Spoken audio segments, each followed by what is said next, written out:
Hi guys welcome back to our channel reveal GK. Now इस particular video हम यहाँ पे सॉल्व करने वाले एनसीईआरटी के क्वेश्चंस प्लस पीवाईक्यू जो भी हमारे यहाँ पे चैप्टर नंबर 3 9 क्लास के एनसीईआरटी के एटम्स एंड मॉलिक्यूल वाले चैप्टर से यहाँ पे पूछे गए हैं। ठीक है, तो इससे पहले हम ऑलरेडी यहाँ पे शुरू के 2 चैप्टर ऑलरेडी कंप्लीट कर चुके हैं और यहाँ पे थ्योरी भी हम यहाँ पे इस पर्टिकुलर चैप्टर की कंप्लीट कर चुके हैं। अगर आप यहाँ पे डायरेक्टली ये वीडियो देख रहे हो तो मैं आपको यही रिकमेंड करूंगा कि सीरीज को फॉलो करते हुए आप चलो। सबसे पहले हम यहाँ पे थ्योरी कंप्लीट कर रहे हैं चैप्टर की, उसी के बाद अगली वीडियो में ही हम यहाँ पे उस चैप्टर के जो भी आपके एनसीईआरटी में क्वेश्चन थे उनको सॉल्व करें, साथ ही साथ जो भी आपको यहाँ पे पीवाईक्यूज भी पूछे गए हैं उस चैप्टर से रिलेटेड, वो भी हम यहाँ पे उस थर्ड वीडियो में हम यहाँ पे कवर कर रहे हैं। ठीक है, तो जैसे-जैसे मैं आपको ऑलरेडी बता चुका हूँ कि जितना बड़ा सब्जेक्ट मतलब चैप्टर होगा हमारा, उसके अकॉर्डिंग आपको यहाँ पे वीडियो देखने को मिलेंगे उस चैप्टर से रिलेटेड। तो अभी तक हमारे अच्छे खासे लेंथ के चैप्टर थे, तो इसलिए हमें यहाँ पे एक चैप्टर को कंप्लीट करने के लिए 3 वीडियो लग रहे थे, जहाँ पे शुरू के 2 वीडियो में हम यहाँ पे कंप्लीट थ्योरी कर रहे थे अच्छे से डिस्कस, और फिर तीसरे वीडियो में हम यहाँ पे एनसीईआरटी क्वेश्चंस प्लस पीवाईक्यू कर रहे हैं। ठीक है, तो यहाँ पे अगर आप पहली बार चैनल पे आए तो प्लीज़ सब्सक्राइब कर देना, जितना ज़्यादा हो सकता है इस वीडियो को शेयर कर देना, और कोई भी आपका यहाँ पे सजेशन होता है, कोई भी डाउट होता है, आप यहाँ पे कमेंट डाउन कर सकते हो। साथ ही साथ टेलीग्राम चैनल ज़रूर ज्वाइन कर लेना, अगर आपको इसकी पीडीएफ चाहिए तो वहाँ पे आपको मिल जाएगी। साथ ही साथ आप वहाँ पे भी डाउट अपने यहाँ पे क्लियर कर सकते हो। ठीक है, तो वहाँ पे आपको रेगुलर क्वेश्चंस भी मैं आप पे पूछता रहता हूँ, साथ ही साथ पीडीएफ भी आपको वहाँ पे मिलती रहेगी, तो वो चैनल ज़रूर आप यहाँ पे ज्वाइन कर लेना। तो चलो अब हम यहाँ पे शुरू कर लेते हैं। तो देखो, सबसे पहले हम यहाँ पे डिस्कस करने वाले हैं एनसीईआरटी क्वेश्चंस को। ठीक है, तो सबसे पहला जो आपको यहाँ पे क्वेश्चन दिया हुआ है, यहाँ पे आप देखोगे पेज नंबर 32 पे। ठीक है, तो पेज नंबर 32 पे आपको यहाँ पे क्वेश्चन दे रखा है। सबसे पहला आपको बोला जा रहा है कि in a reaction 5.3 gram of sodium carbonate reacted with 6 gram of acetic acid, the products were 2.2 gram of carbon dioxide, 0.9 gram water and 8.2 gram of sodium acetate. Show that these observation are in agreement with the law of conservation of mass. ठीक है, तो यहाँ पे आपको reaction भी नीचे लिखा हुआ है। तो देखो, हमने यहाँ पे अच्छे से डिस्कस किया था लॉ ऑफ कंजर्वेशन ऑफ मास क्या होता है। मास can neither be created nor be destroyed in a chemical reaction, है ना। तो इसका मतलब क्या है कहने का, कि जब भी आप यहाँ पे रिएक्शन कर रहे हो ना, तो जो आपका यहाँ पे मास होगा लेफ्ट हैंड साइड पे, जो भी आपके यहाँ पे रिएक्टेंट्स है उनमें, और जो आपका राइट साइड में जो भी आपका यहाँ पे प्रोडक्ट बन के आ रहा है, ठीक है, रिएक्शन होने के बाद, तो जो उनके मास होगा ना, उसमें कोई डिफरेंस नहीं होगा, हमेशा आपका इक्वल रहेगा। मतलब कहने का क्या है कि आरएचएस में जो भी आपका मास है, वो आपका एलएचएस पे इक्वल रहना चाहिए। ठीक है, एलएचएस इक्वल्स टू आरएचएस, जो हम यहाँ पे मैथ्स में भी हम सॉल्व करते हैं, जब हम यहाँ पे अपने थ्योरी वगैरह पढ़ते हैं, जो हम यहाँ पे थ्योरम्स वगैरह करते हैं उसमें, तो वही सेम चीज आपकी यहाँ पे भी फॉलो होगी, कि जो आपका मास है यहाँ पे लेफ्ट हैंड साइड में, वो आपका इक्वल रहना चाहिए राइट हैंड साइड के मास से। ठीक है, तो यहाँ पे देखो, मैं आपको एक अलग से बता दे रहा हूँ। यहाँ पे मैंने आपको, जैसे हम पिछले 2 बार की वीडियो में भी डिस्कस कर चुके हैं ऑलरेडी, कि यहाँ पे मैं सेपरेट एक पीपीटी ज़रूर बनाता हूँ, क्योंकि यहाँ पे ज़्यादा जगह होती है लिखने के लिए एनसीईआरटी बुक्स के अकॉर्डिंग। ठीक है, तो यहाँ पे आपको वही सेम क्वेश्चन देखने को मिल रहा है। अब देखो यहाँ पे हमें करना क्या है बेसिकली। तो आपको यहाँ पे 5.3 ग्राम ऑफ दे रखा है सोडियम कार्बोनेट, तो वो आप यहाँ पे लिख दो। ठीक है, 5.3। ठीक है, फिर आगे आपको एसिटिक एसिड कितना दे रखा है, वो आपको दे रखा है यहाँ पे 6 ग्राम। ठीक है, फिर आपको सोडियम एसीटेट कितना दे रखा है, वो आपको दे रखा है यहाँ पे 8.2 ग्राम। ठीक है, तो 8.2 ग्राम आपको यहाँ पे दे रखा है सोडियम एसीटेट। फिर कार्बन डाइऑक्साइड आपको कितना दे रखा है, 2.2 ग्राम। और फिर लास्ट आपको वाटर दे रखा है 0.9 ग्राम। ठीक है, तो सबसे पहले तो हमें यहाँ पे यही चीजें लिख के एक तरफ कर देना था। अब देखो हमें करना क्या है। अब यहाँ पे सबसे पहले आप एलएचएस लो। अब एलएचएस में आपको जो मास दे रखा है ना, इसको यहाँ पे क्या करो, आप यहाँ पे सम करो। ठीक है, सम ऑफ मास।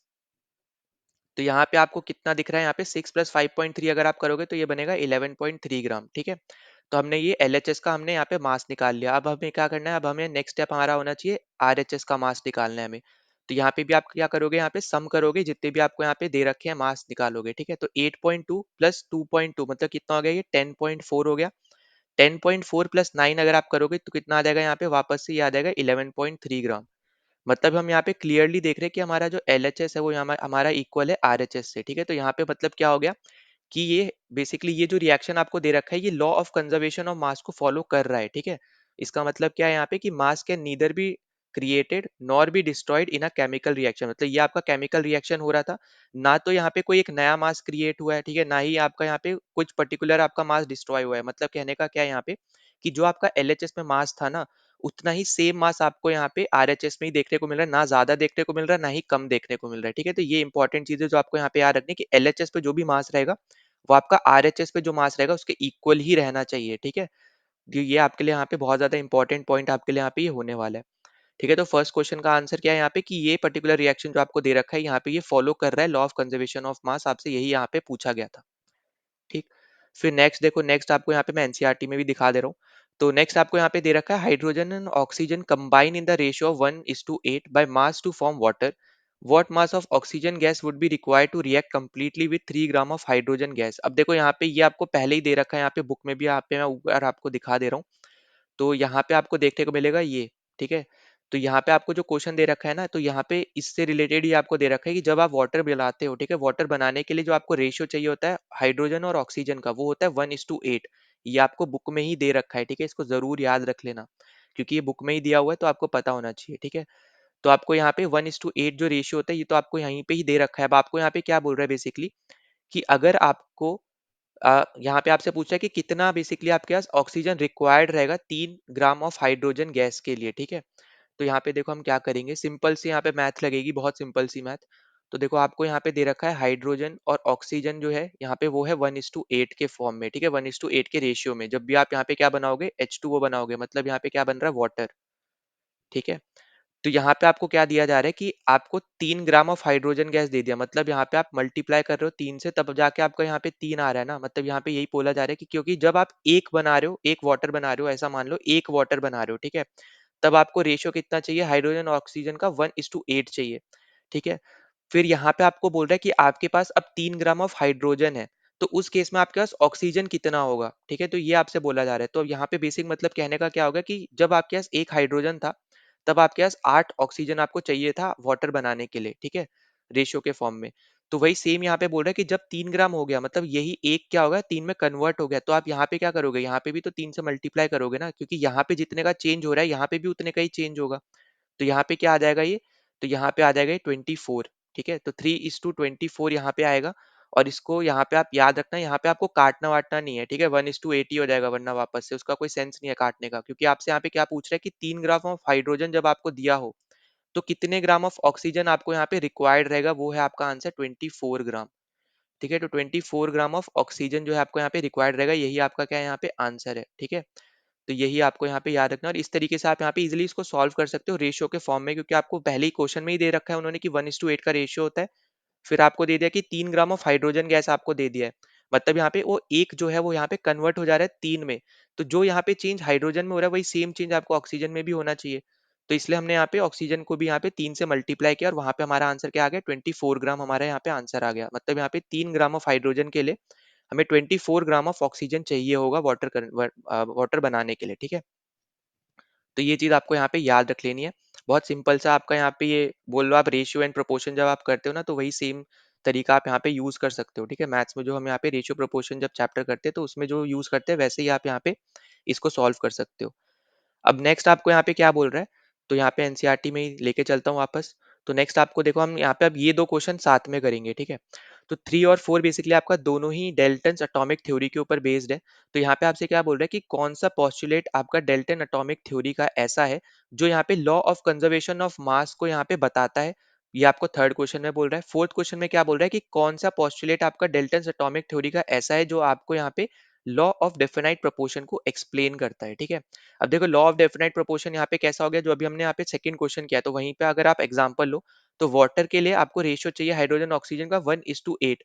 इसी में ही आप यहाँ पे वाटर बना सकते हो, ठीक है? अब यहाँ पे हम ये नहीं बोल रहा हूँ मैं यहाँ पे कि जैसे दो, अगर आपको दो पार्ट आपको वाटर का बनाना है, ठीक है? दो आपको ऐसा समझ लो, दो मॉलिक्यूल बनाना है ऐसा.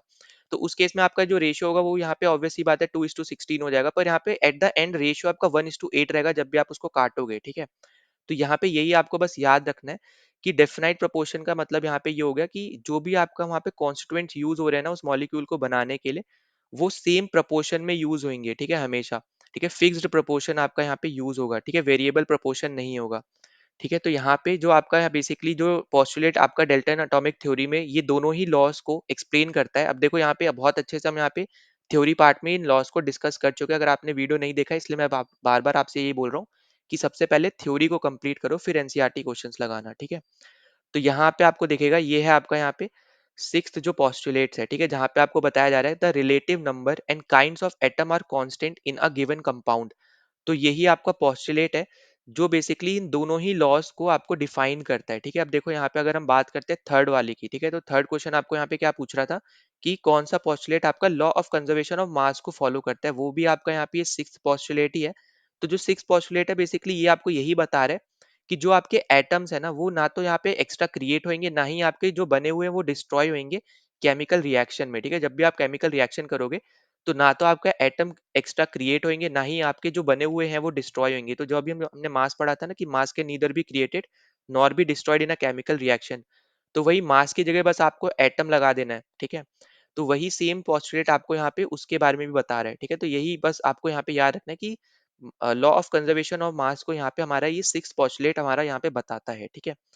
फिर फोर्थ आपको बोल रहा था the law of definite proportion आपका कौन सा पोस्टुलेट बताता है, तो उसका आंसर भी हमारा यहाँ पे सिक्स पोस्टुलेट ही यहाँ पे होने वाला है, ठीक है। अब यहाँ पे ये कैसे होगा अगर हम इसकी बात करते हैं, ठीक है। तो अभी मैंने आपको बताया था कि देखो यहाँ पे नाम में ही क्या दे रखा है, लॉ ऑफ डेफिनाइट प्रोपोर्शन, मतलब एक डिफिनाइट मतलब फिक्स्ड प्रोपोर्शन में ही आपका एक पर्टिकुलर आप एक चीज बना सकते हो। जैसे वाटर के केस में अभी हमने देखा हाइड्रोजन ऑक्सीजन के लिए 1:8 का रेशियो होना चाहिए, ठीक है। जब हम यहाँ पे एक मॉलिक्यूल की बात कर रहे हैं, ठीक है। ज्यादा के लिए ऑब्वियस ही बात है 2:8 16 हो जाएगा, 3:24 ऐसे मल्टीप्लाई करते जाओगे तो वो बढ़ता रहेगा, ठीक है। पर एट द एंड 1:8 का ही रेशियो रहेगा जब भी आप उसको काट रहे हो तो, ठीक है।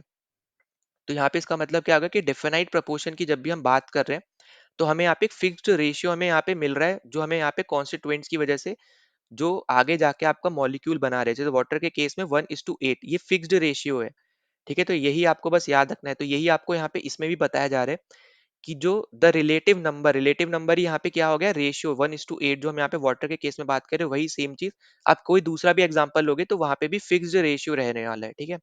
तो जो आपका रिलेटिव नंबर है और साथ ही साथ जो आपके यहाँ पे एटम्स है, ठीक है, वो सब यहाँ पे कांस्टेंट है कोई भी कंपाउंड बनाने के लिए। जैसे हमने यहाँ पे वाटर बनाया, कंपाउंड बनाया, तो हमें यहाँ पे पता चल गया इसके बारे में कि 1:8 का रेशियो रहने वाला है, ठीक है, वाटर के केस में।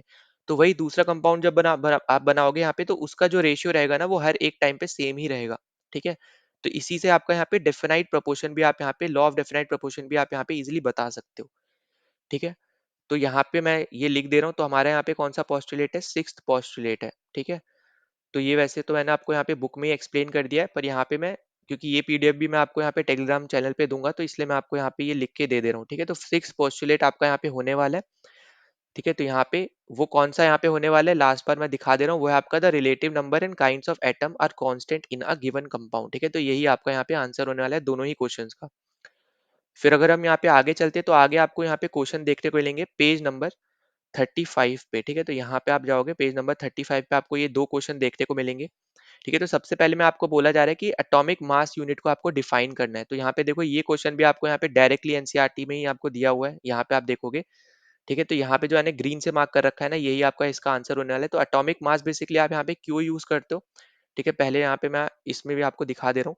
तो एटॉमिक मास हम यहाँ पे क्यों यूज करते हैं, ठीक है। तो एटॉमिक मास हम यहाँ पे एक तरीके से ये यूनिट है आपकी यहाँ पे मास की, ठीक है, जो कि आप यहाँ पे यूज करते हो वेट करने के लिए एटम्स को, ठीक है, वेट करने के लिए किसको, यहाँ पे एक तो हो गया आपके एटम्स को, ठीक है, साथ ही साथ आपके यहाँ पे मॉलिक्यूल्स को, ठीक है। तो इन सब के लिए मतलब वेट करने के लिए बेसिकली एटम और मॉलिक्यूल्स को हम यहाँ पे एटॉमिक मास यूनिट अपने यहाँ पे हम यूज करते हैं, ठीक है। हम इसको डिनोट किससे करते हैं, हम इसको डिनोट करते हैं यू से, जिसको हम पहले किससे डिनोट करते थे, ए एम यू से डिनोट करते थे, पर बाद में हमने यहाँ पे किससे डिनोट करना शुरू कर दिया इसको, वो है हमारा यहाँ पे यू, ठीक है। तो अभी हम यहाँ पे कभी भी आप देखोगे ना कि 9.8 यू लिखा हुआ है तो इसका मतलब है कि 9.8 एटॉमिक मास आपको दे रखा है, ठीक है। तो यहाँ पे हमें पता चल गया कि ये किससे डिनोट होता है, तो यहाँ पे मैं लिख दे रहा हूँ डिनोटेड बाय, ठीक है। तो डिनोटेड बाय यू, ठीक है, ये आपको यहाँ पे याद रखना है। अब दूसरी चीज आपको क्या याद रखनी है कि यहाँ पे जो आपको एटॉमिक मास आपका रहेगा ना वो हमेशा आपका इक्वल रहना चाहिए 1/12 of mass of carbon 12 atom, ठीक है। तो यहाँ पे मैं लिख दे रहा हूँ ये 1/12 mass of 1/12 mass of carbon 12 atom, ठीक है। तो कार्बन 12 बेसिकली आपका यहाँ पे एक आइसोटोप ही है, ठीक है। तो वो आपको यहाँ पे दिख जाएगा कि one atomic mass unit is a mass unit equal to exactly 1/12 the mass of one atom of carbon 12, ठीक है। तो यहाँ पे कार्बन 12 अभी यहाँ पे आइसोटोप अगले चैप्टर में आएगा तो आपको और अच्छे से समझ में आएगा कि आइसोटोप्स क्या होते हैं। पर अभी के लिए आपको जो याद रखना है वो यही याद रखना है कि जब भी आप यहाँ पे किसी भी का एटॉमिक मास निकालोगे ना तो आपने यहाँ पे एक स्टैंडर्ड मास ले रखा है यहाँ पे कार्बन 12 का, ठीक है। तो कार्बन 12 का यहाँ पे 1/12 जब आप यहाँ पे कर रहे हो तो हर एक उसकी हेल्प से बेसिकली 1/12 ऑफ कार्बन 12 के एटम से आप यहाँ पे बाकी एलिमेंट्स का मास निकाल पा रहे हो, ठीक है। तो ये आपको बस याद रखना है कि कार्बन 12 का जो आपने यहाँ पे एटम ले रखा है ना वो आपने यहाँ पे दूसरे एलिमेंट्स का मास निकालने के लिए यहाँ पे यूजफुल आपके लिए है, क्योंकि इसलिए यहाँ पे आपने ये ले रखा है। ठीक है, तो आपको बस इतनी चीज यहाँ पे याद रख लेनी है। और ये पूरा आपको यहाँ पे एनसीईआरटी में बाय लाइन आपको यहाँ पे दे ही रखा है। ठीक है, तो mass of atom as compare to 1/12 the mass of one carbon 12 atom, तो इसी की वजह से आप यहाँ पे निकाल पाओगे। ठीक है, तो यहाँ पे लास्ट में मैं आपको बता दे रहा हूँ कि एटॉमिक मास हम यहाँ पे क्यों यूज करते हैं। हम यहाँ पे वेट्स निकालने के लिए यूज करते हैं, एटम और एलिमेंट्स का, मॉलिक्यूल्स का।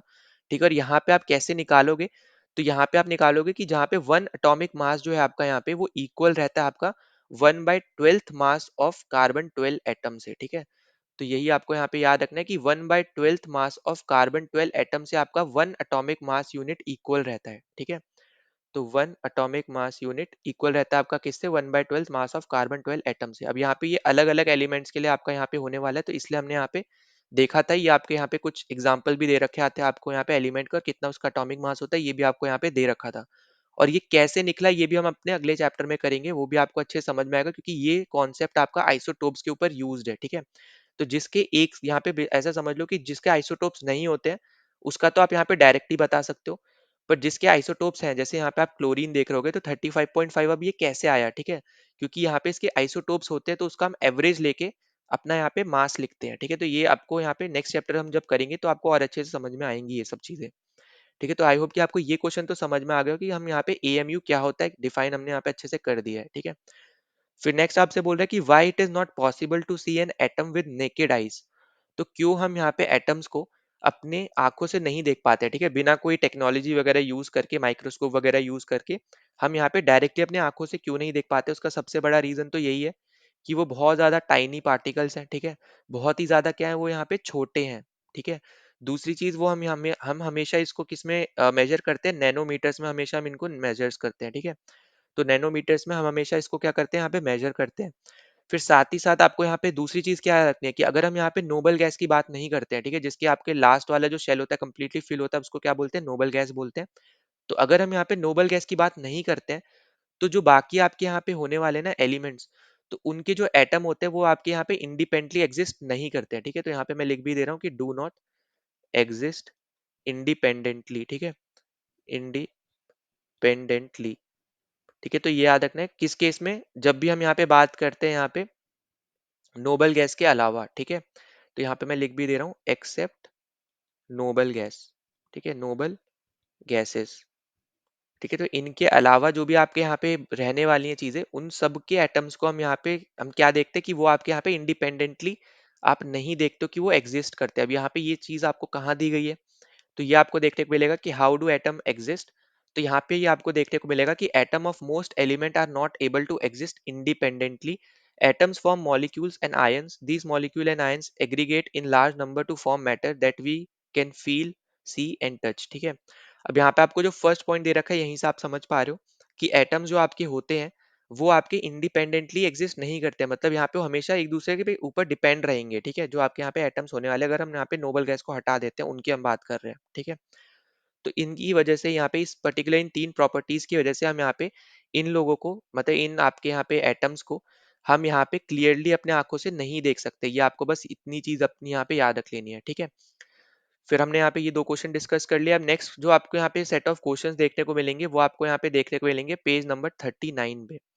ठीक है, तो यहाँ पे आप देखोगे अगले यहाँ पे पेज नंबर 39 पे आपको यहाँ पे ये अगले क्वेश्चंस आपको यहाँ पे देखने को मिलेंगे। तो सबसे पहला आपको यहाँ पे क्या दे रखा है, write down the formula of sodium oxide, aluminium chloride, sodium sulphide और मैग्नीशियम हाइड्रोक्साइड। ठीक है, तो यहाँ पे ये आपको दे रखा है, और इस सब के लिए ना आप यहाँ पे जो आपको ऊपर टेबल दे रखा है, यहाँ पे ये बहुत ज्यादा इंपॉर्टेंट टेबल है। मैं आपको बार बार बोल चुका हूँ, यहाँ पे वीडियो में भी मैंने आपको यहाँ पे बोला है, इसको स्टार मार्क कर लो और इसको यहाँ पे आपको याद रखना है। खासकर जो पॉलीएटॉमिक आयंस है उनको तो आपको अच्छे से याद रखना है, क्योंकि ये तो आपको यहाँ पे याद हो जाएंगे। ठीक है, और ये सब आपकी वैलेंसीज की वजह से आपके यहाँ पे ये चार्ज देखने को मिल रहा है। ये भी मैं आपको ऑलरेडी डिस्कस कर चुका हूँ यहाँ पे कि कैसे हम यहाँ पे ये चार्ज देखते को हमें यहाँ पे मिलते हैं। ठीक है, तो इसलिए मैं आपसे बोल रहा हूँ कि पहले थ्योरी कंप्लीट करना, उसके बाद एनसीईआरटी के ये क्वेश्चन की वीडियो देखना। ठीक है, अच्छा, तो देखो सबसे पहले आपको यहाँ पे क्या दे रखा है, पहले आपको दे रखा है सोडियम ऑक्साइड का हमें यहाँ पे फॉर्मूला लगाना है। ठीक है, तो देखो अब यहाँ पे ना मैं आपको टेबल के थ्रू बेसिकली हेल्प करके आपको बता दे रहा हूँ, ताकि आपके लिए यहाँ पे इजी हो समझने में भी। तो देखो हमें यहाँ पे क्या दे रखा है, हमें पहले दे रखा है यहाँ पे सोडियम ऑक्साइड। ठीक है, तो सोडियम ऑक्साइड में अगर आप देखो तो सोडियम का फॉर्मूला क्या है यहाँ पे Na। ठीक है, तो सबसे पहले हम यहाँ पे क्या लिखेंगे ना, सबसे पहले हम यहाँ पे सिंबल लिखेंगे, नीचे हम यहाँ पे क्या लिखेंगे, चार्ज लिखेंगे, ठीक है। तो सिंबल आपका यहाँ पे सोडियम का क्या अभी हमने देखा Na है, उसके बाद आपको Na के ऊपर आपको एक प्लस दिखा, मतलब यहाँ पे इसका चार्ज कितना है, यहाँ पे +1 चार्ज है, ठीक है। तो जब भी आपको सिर्फ प्लस दिखे या फिर सिर्फ माइनस दिखे, उसका मतलब है यहाँ पे कि +1 है या फिर -1 है। जब आपको एक से ज्यादा दिखता है, जैसे 2+ दिख रहा है, मतलब यहाँ पे +2 जहाँ पे चार्ज है, ठीक है। पर जब भी यहाँ पे 1 होता है ना पॉजिटिव नेगेटिव में, तो हम इसको शो नहीं करते हैं, ठीक है। तो इसलिए कंफ्यूज मत होना कि प्लस यहाँ पे लिखा है तो इसका मतलब ही क्या है, यहाँ पे +1 चार्ज है, ठीक। फिर अगर आप नेक्स्ट देखो, आपको दे रखा है यहाँ पे ऑक्साइड। अब हमें देखो ऑक्साइड हमें यहाँ पे ढूंढना है, तो वो आपको दिखेगा यहाँ पे। तो ऑक्साइड का क्या होता है, यहाँ पे O होता है सिंबल, और -2 आपका क्या होता है, यहाँ पे चार्ज होता है, ठीक है। तो यहाँ पे आप लिखोगे O, और -2 क्या लिख दोगे आप, यहाँ पे लिख दोगे चार्ज। अब यहाँ पे मैंने आपको पहले भी ये सब समझा रखा है, यहाँ पे अगर आप नीचे देखो तो जब हमने यहाँ पे ये डिस्कस किया था कि कैसे आप फॉर्मुलेस बनाते हो, ठीक है, तो आप इंटरचेंज कर देते हो इन सबको, ठीक है। तो यहाँ पे क्या क्या कर देते हो आप, यहाँ पे इंटरचेंज कर देते हो, ठीक है। तो यहाँ पे अगर आप देखोगे तो यहाँ पे दो कंडीशन होता है, एक तो वैलेंसी के थ्रू आप कर सकते हो, एक होता है आपका यहाँ पे चार्ज के थ्रू, ठीक है। तो यहाँ पे अगर आप देखोगे तो हमें यहाँ पे क्या करना है, तो अगर आप यहाँ पे देखो तो हमें यहाँ पे बेसिक आपको दिख रहा होगा कि हमें यहाँ पे पॉजिटिव नेगेटिव चार्ज को अभी हमें कंसिडर नहीं करना है, हमें बस यहाँ पे जो नंबर दिए हुए हैं ना इनको कंसिडर करना है। तो यहाँ पे आप क्या करोगे, आप इंटरचेंज कर दोगे, ठीक है। तो यहाँ पे इसका फॉर्मूला क्या बन के आएगा, Na, और 2 इसके साथ जाएगा तो 2 नीचे आ जाएगा सबस्क्रिप्ट में, ठीक है। अभी तक हम यहाँ पे देख रहे थे ऊपर जो आपके चार्ज होते हैं ना, जो चार्ज आपको यहाँ पे ऊपर देखने को मिले थे, ये आपको सुपर स्क्रिप्ट में देखने को मिले थे। सुपर स्क्रिप्ट होता है ये आपने जो सिंबल लिखा है इसके ऊपर, ठीक है। और आपका सबस्क्रिप्ट होता है ये नीचे, जैसे PO4 लिखा है, ये 4 क्या है आपका यहाँ पे सबस्क्रिप्ट है, और PO4 के ऊपर यहाँ पे 3- लिखा है, सुपर स्क्रिप्ट है, ठीक है। तो यहाँ पे अगर आप देखो तो आपको देखने को मिलेगा कि जो आपका यहाँ पे Na के साथ आपका इंटरचेंज हो जा रहा है, यहाँ पे 2 तो 2 हो जाएगा Na के साथ, और ऑक्सीजन के साथ 1 आ रहा है, तो ऑक्सीजन के लिए हम क्या लिखेंगे, यहाँ पे O लिख देंगे, बस हमें यहाँ पे 1 लिखने की जरूरत नहीं है। अभी मैं आपको ऑलरेडी बता चुका हूँ कि जब भी 1 होगा हमें यहाँ पे उसको लिखना नहीं है, ठीक है। जब भी वो 1 से ज्यादा की वैल्यू होगी, 2 3 4 5 जो भी होगी, तब हम बस वहाँ पे लिखेंगे, ठीक है। और अब यहाँ पे ये क्या बन गया, सोडियम ऑक्साइड का ये फॉर्मूला बन गया, ठीक है, Na2O। तो इस तरीके से आप यहाँ पे फॉर्मूला बना सकते हो। अब देखो हम आगे और डिस्कस कर लेते हो जो आपको और दे रखे हैं। तो एल्यूमिनियम को किससे लिखते हैं, हम यहाँ पे लिखते हैं Al से। क्लोरीन को कैसे, क्लोराइड को कैसे लिखते हैं, हम लिखते हैं Cl से, ठीक है। अब यहाँ पे ये सेम चीज आप यहाँ पे भी देख सकते हो, यहाँ पे तो क्लोराइड आपको यहाँ पे दिख रहा है Cl, ठीक है। उसके बाद आपको एल्यूमिनियम यहाँ पे दिख रहा है Al, ठीक है।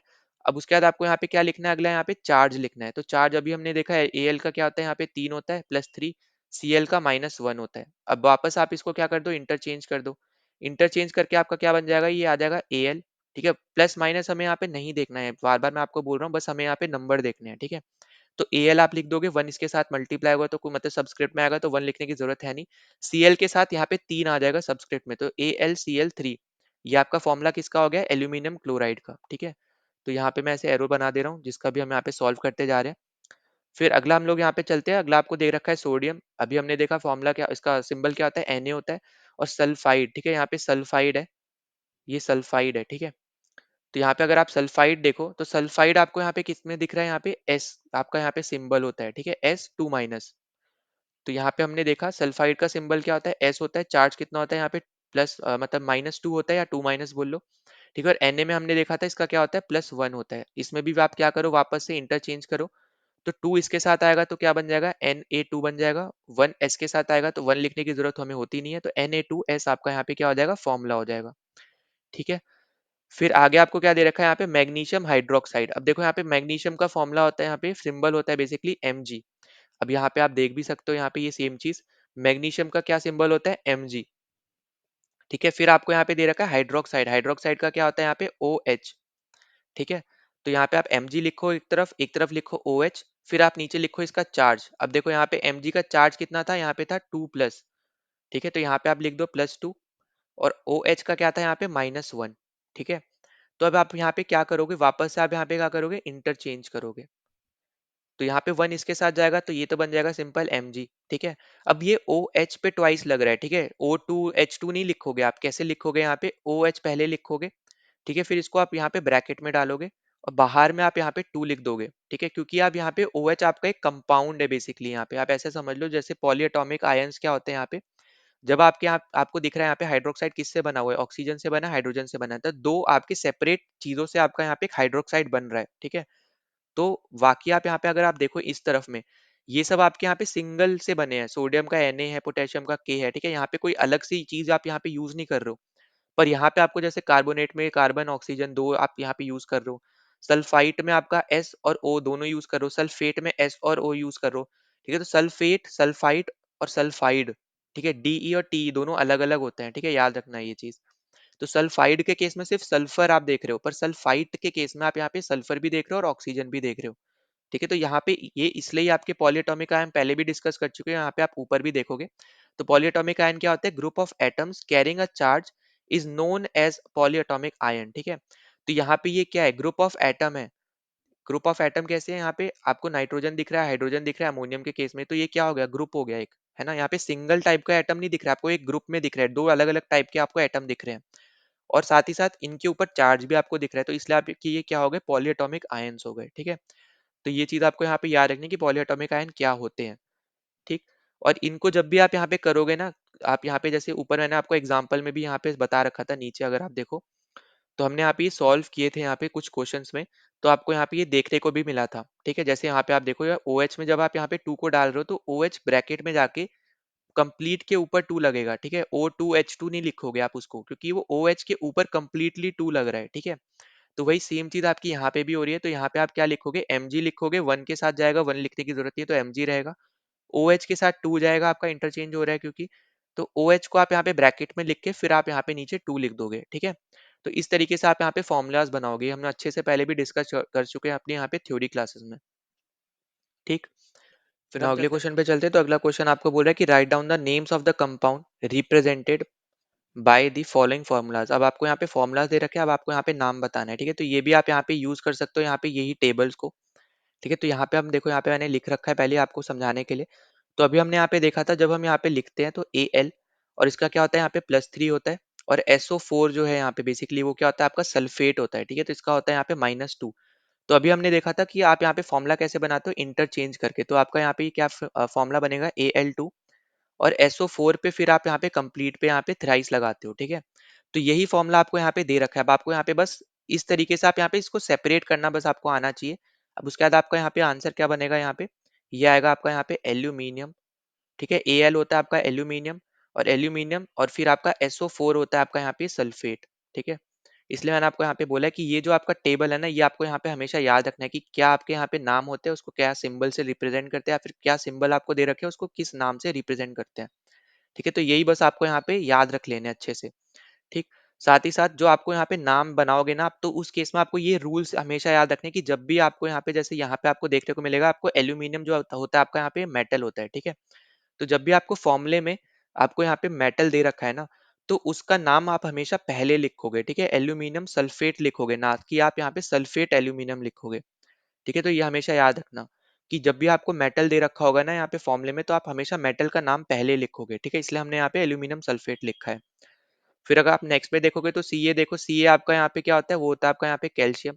तो सबसे पहले आपने लिख दिया यहाँ पे कैल्शियम, ठीक है। फिर सी एल जो होता है वो आपका होता है क्लोराइड, तो यहाँ पे आपका क्या बन जाएगा? कैल्शियम क्लोराइड, ठीक है। तो ये आपका क्या बन गया यहाँ पे? Calcium chloride. फिर के किसका होता है? के आपका होता है यहाँ पे पोटेशियम का, तो यहाँ पे आपने लिख दिया पहले पोटेशियम। फिर SO4 किसका होता है? अभी हमने यहाँ पे ऊपर देखा सल्फेट का होता है, तो ये क्या बन गया आपका यहाँ पे? पोटेशियम सल्फेट, ठीक है। तो यहाँ पे आप देखो ये 2 4 इन सब की एज सच यहाँ पे आपको ज्यादा जरूरत नहीं पड़ रही है, क्योंकि ये सब क्या आपके चार्ज हैं, ठीक है, जो आप यहाँ पे इंटरचेंज कर ले रहे हो। पर आपको यहाँ पे ये चीज पता होना चाहिए कि आप यहाँ पे कैसे लिख रहे हो, ठीक है, जो कि अभी हमने यहाँ पे ऊपर वाले क्वेश्चन में देखा था। तो ये चीज आपको यहाँ पे पता होना चाहिए, और यहाँ पे ये फॉर्मुलेस को आपको ये सेग्रीगेट करना आना चाहिए, तभी आप यहाँ पे नाम को अच्छे से लिख पाओगे, ठीक है। फिर के को हम लोग किससे रिप्रेजेंट करते हैं? वो होता है आपका यहाँ पे पोटेशियम। फिर NO3, ठीक है। अभी देखो NO3 भी अब यहाँ पे पहले मैं लिख दे रहा हूँ, वो आपका यहाँ पे होता है नाइट्राइट, सॉरी नाइट्रेट, ठीक है। तो वो क्या होता है यहाँ पे? वो होता है आपका यहाँ पे नाइट्रेट, ठीक। तो यहाँ पे मैं लिख दे रहा हूँ पहले तो ये क्या होता है आपका यहाँ पे? ये होता है नाइट्रेट, और यहाँ पे आप टेबल में भी देख सकते हो। तो टेबल में आपको यहाँ पे लेके चलता हूँ, तो यहाँ पे आप देखोगे NO3, ये क्या होता है आपका? यहाँ पे नाइट्रेट होता है, ठीक है। तो इसलिए मैं आपको बोल रहा हूँ कि ये आपको यहाँ पे तभी अच्छे से याद रहेंगी ये सब चीजें, जब आपको यहाँ पे इसके बारे में नॉलेज होगी, ठीक है। तो यही आपको यहाँ पे याद रखना है, NO3 माइनस है, ठीक है। तो यहाँ पे यही आपको यहाँ पे याद रखना है NO3, ठीक। फिर आगे आप देखो, आगे आपको क्या दे रखा है यहाँ पे Ca, तो Ca क्या होता है यहाँ पे हमारा, ये होता है कैल्शियम। ठीक है, तो Ca हो गया हमारा कैल्शियम, और CO3 क्या होता है यहाँ पे, ये होता है कार्बोनेट। ठीक है, तो ये क्या होता है आपका कार्बोनेट, तो कैल्शियम कार्बोनेट इसका फॉर्मूले का नाम हो गया। ठीक, तो यहाँ पे भी आप देख पाओगे कार्बोनेट के लिए, तो यहाँ पे ये इस तरफ में आप देखोगे CO3 2 नेगेटिव। ठीक है, तो यहाँ पे बस आपको ये पता होना चाहिए कि कैसे हम इसको रिप्रेजेंट करते हैं। ठीक है, यहाँ पे आपको चार्ज याद रखने की जरूरत नहीं है, पर आपको बस इतना पता होना चाहिए था कि CO3 होता है आपका कार्बोनेट, NO3 होता है नाइट्रेट, SO4 होता है सल्फेट। ठीक है, फिर अगर आप यहाँ पे बाकी देखो तो सल्फाइड होता है एस होता है सिर्फ। ठीक है, एस के ऊपर 2 नेगेटिव। सल्फाइट होता है SO3 2 नेगेटिव। ठीक है, फॉस्फेट होता है PO4 2 नेगेटिव। तो ये सब फॉर्मुलेज आपको इस टेबल के थ्रू ही आपको यहाँ पे याद रखने हैं। ठीक है, बहुत ज्यादा इंपॉर्टेंट टेबल है ये। फिर हमने यहाँ पे ये क्वेश्चन डिस्कस कर लिया। अब नेक्स्ट आपको यहाँ पे क्या दे रखा है कि what is meant by the term chemical formula. ठीक है, तो देखो केमिकल फॉर्मूला के लिए अगर आप देखो यहाँ पे एग्जांपल के केस में अगर हम देखते हैं तो HCl आपने यहाँ पे सुन रखा होगा। ठीक है, हाइड्रोक्लोरिक एसिड बेसिकली। तो ये क्या है आपका, ये एक केमिकल फॉर्मूला है। ठीक है, अब यहाँ पे इसका कहने का मतलब क्या है यहाँ पे, तो जो केमिकल फॉर्मूला होता है बेसिकली वो आप यहाँ पे क्यों यूज करते हो, आप यहाँ पे यूज करते हो डिस्क्राइब करने के लिए। ठीक है, डिस्क्राइब करने के लिए आप यहाँ पे एटम्स को, ठीक है, कंपाउंड को, एलिमेंट को आप यहाँ पे क्या करते हो, डिस्क्राइब करते हो इसके थ्रू। ठीक है, तो डिस्क्राइब करते हो यहाँ पे एटम्स। ठीक है, डिस्क्राइब करते हो आप किसको, यहाँ पे एटम्स को, ठीक है, कंपाउंड्स को, ठीक है, या फिर आप बोलो यहाँ पे एलिमेंट्स को।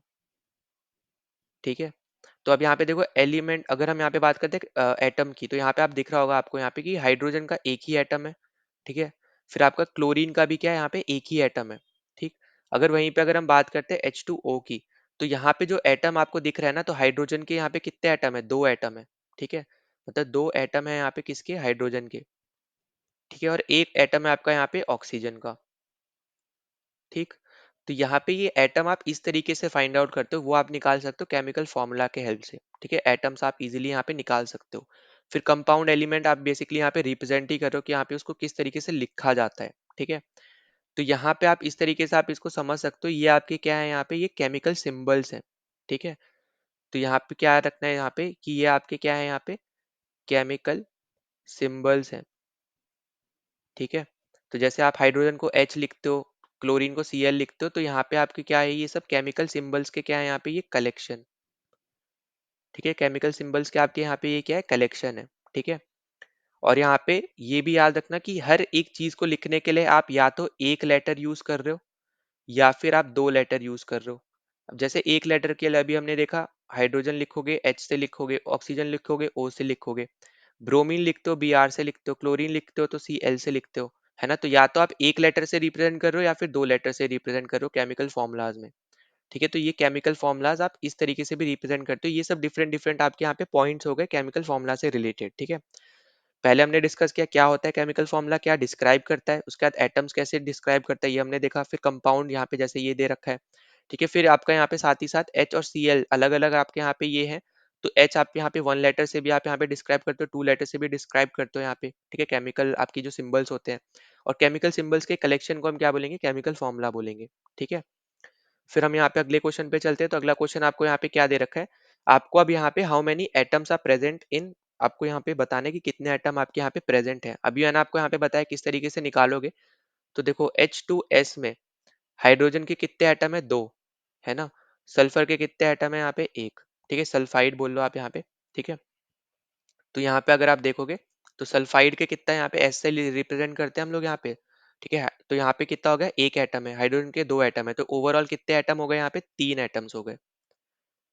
ठीक, फिर नेक्स्ट में अगर आप देखो यहाँ पे, तो पी के आपके कितने एटम है, एक ही एटम है। ठीक है, और फॉस्फोरस का कितना एटम है, एक ही एटम है। ऑक्सीजन के कितने हैं, तो यहाँ पे ये इस तरीके से लिखा हुआ है। ठीक है, तो यहाँ पे ऑक्सीजन के कितने एटम है आपके पास, यहाँ पे 4 एटम है।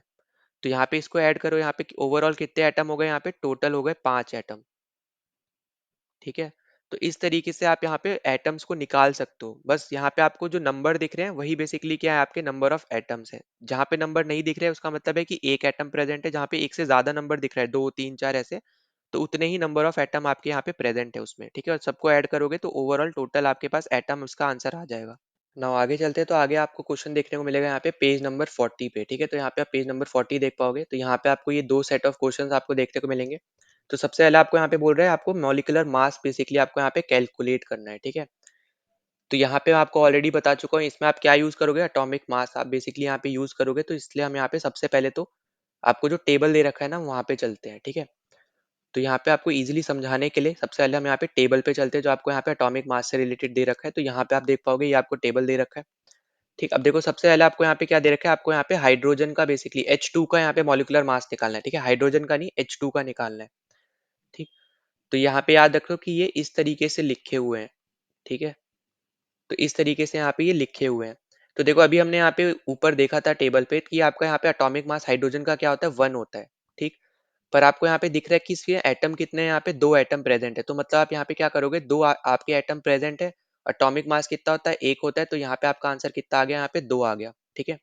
तो इसलिए आपका यहाँ पे मॉलिक्यूलर मास कितना हो जाएगा, यहाँ पे 2U हो जाएगा, ठीक है। तो आई होप कि आपको ये इतनी चीजें समझ में आ रही हैं, ठीक है। उसके बाद आपने यहाँ पे देखा ऑक्सीजन का आपका यहाँ पे 2 एटम इसमें भी आपको देखने को मिल रहा है।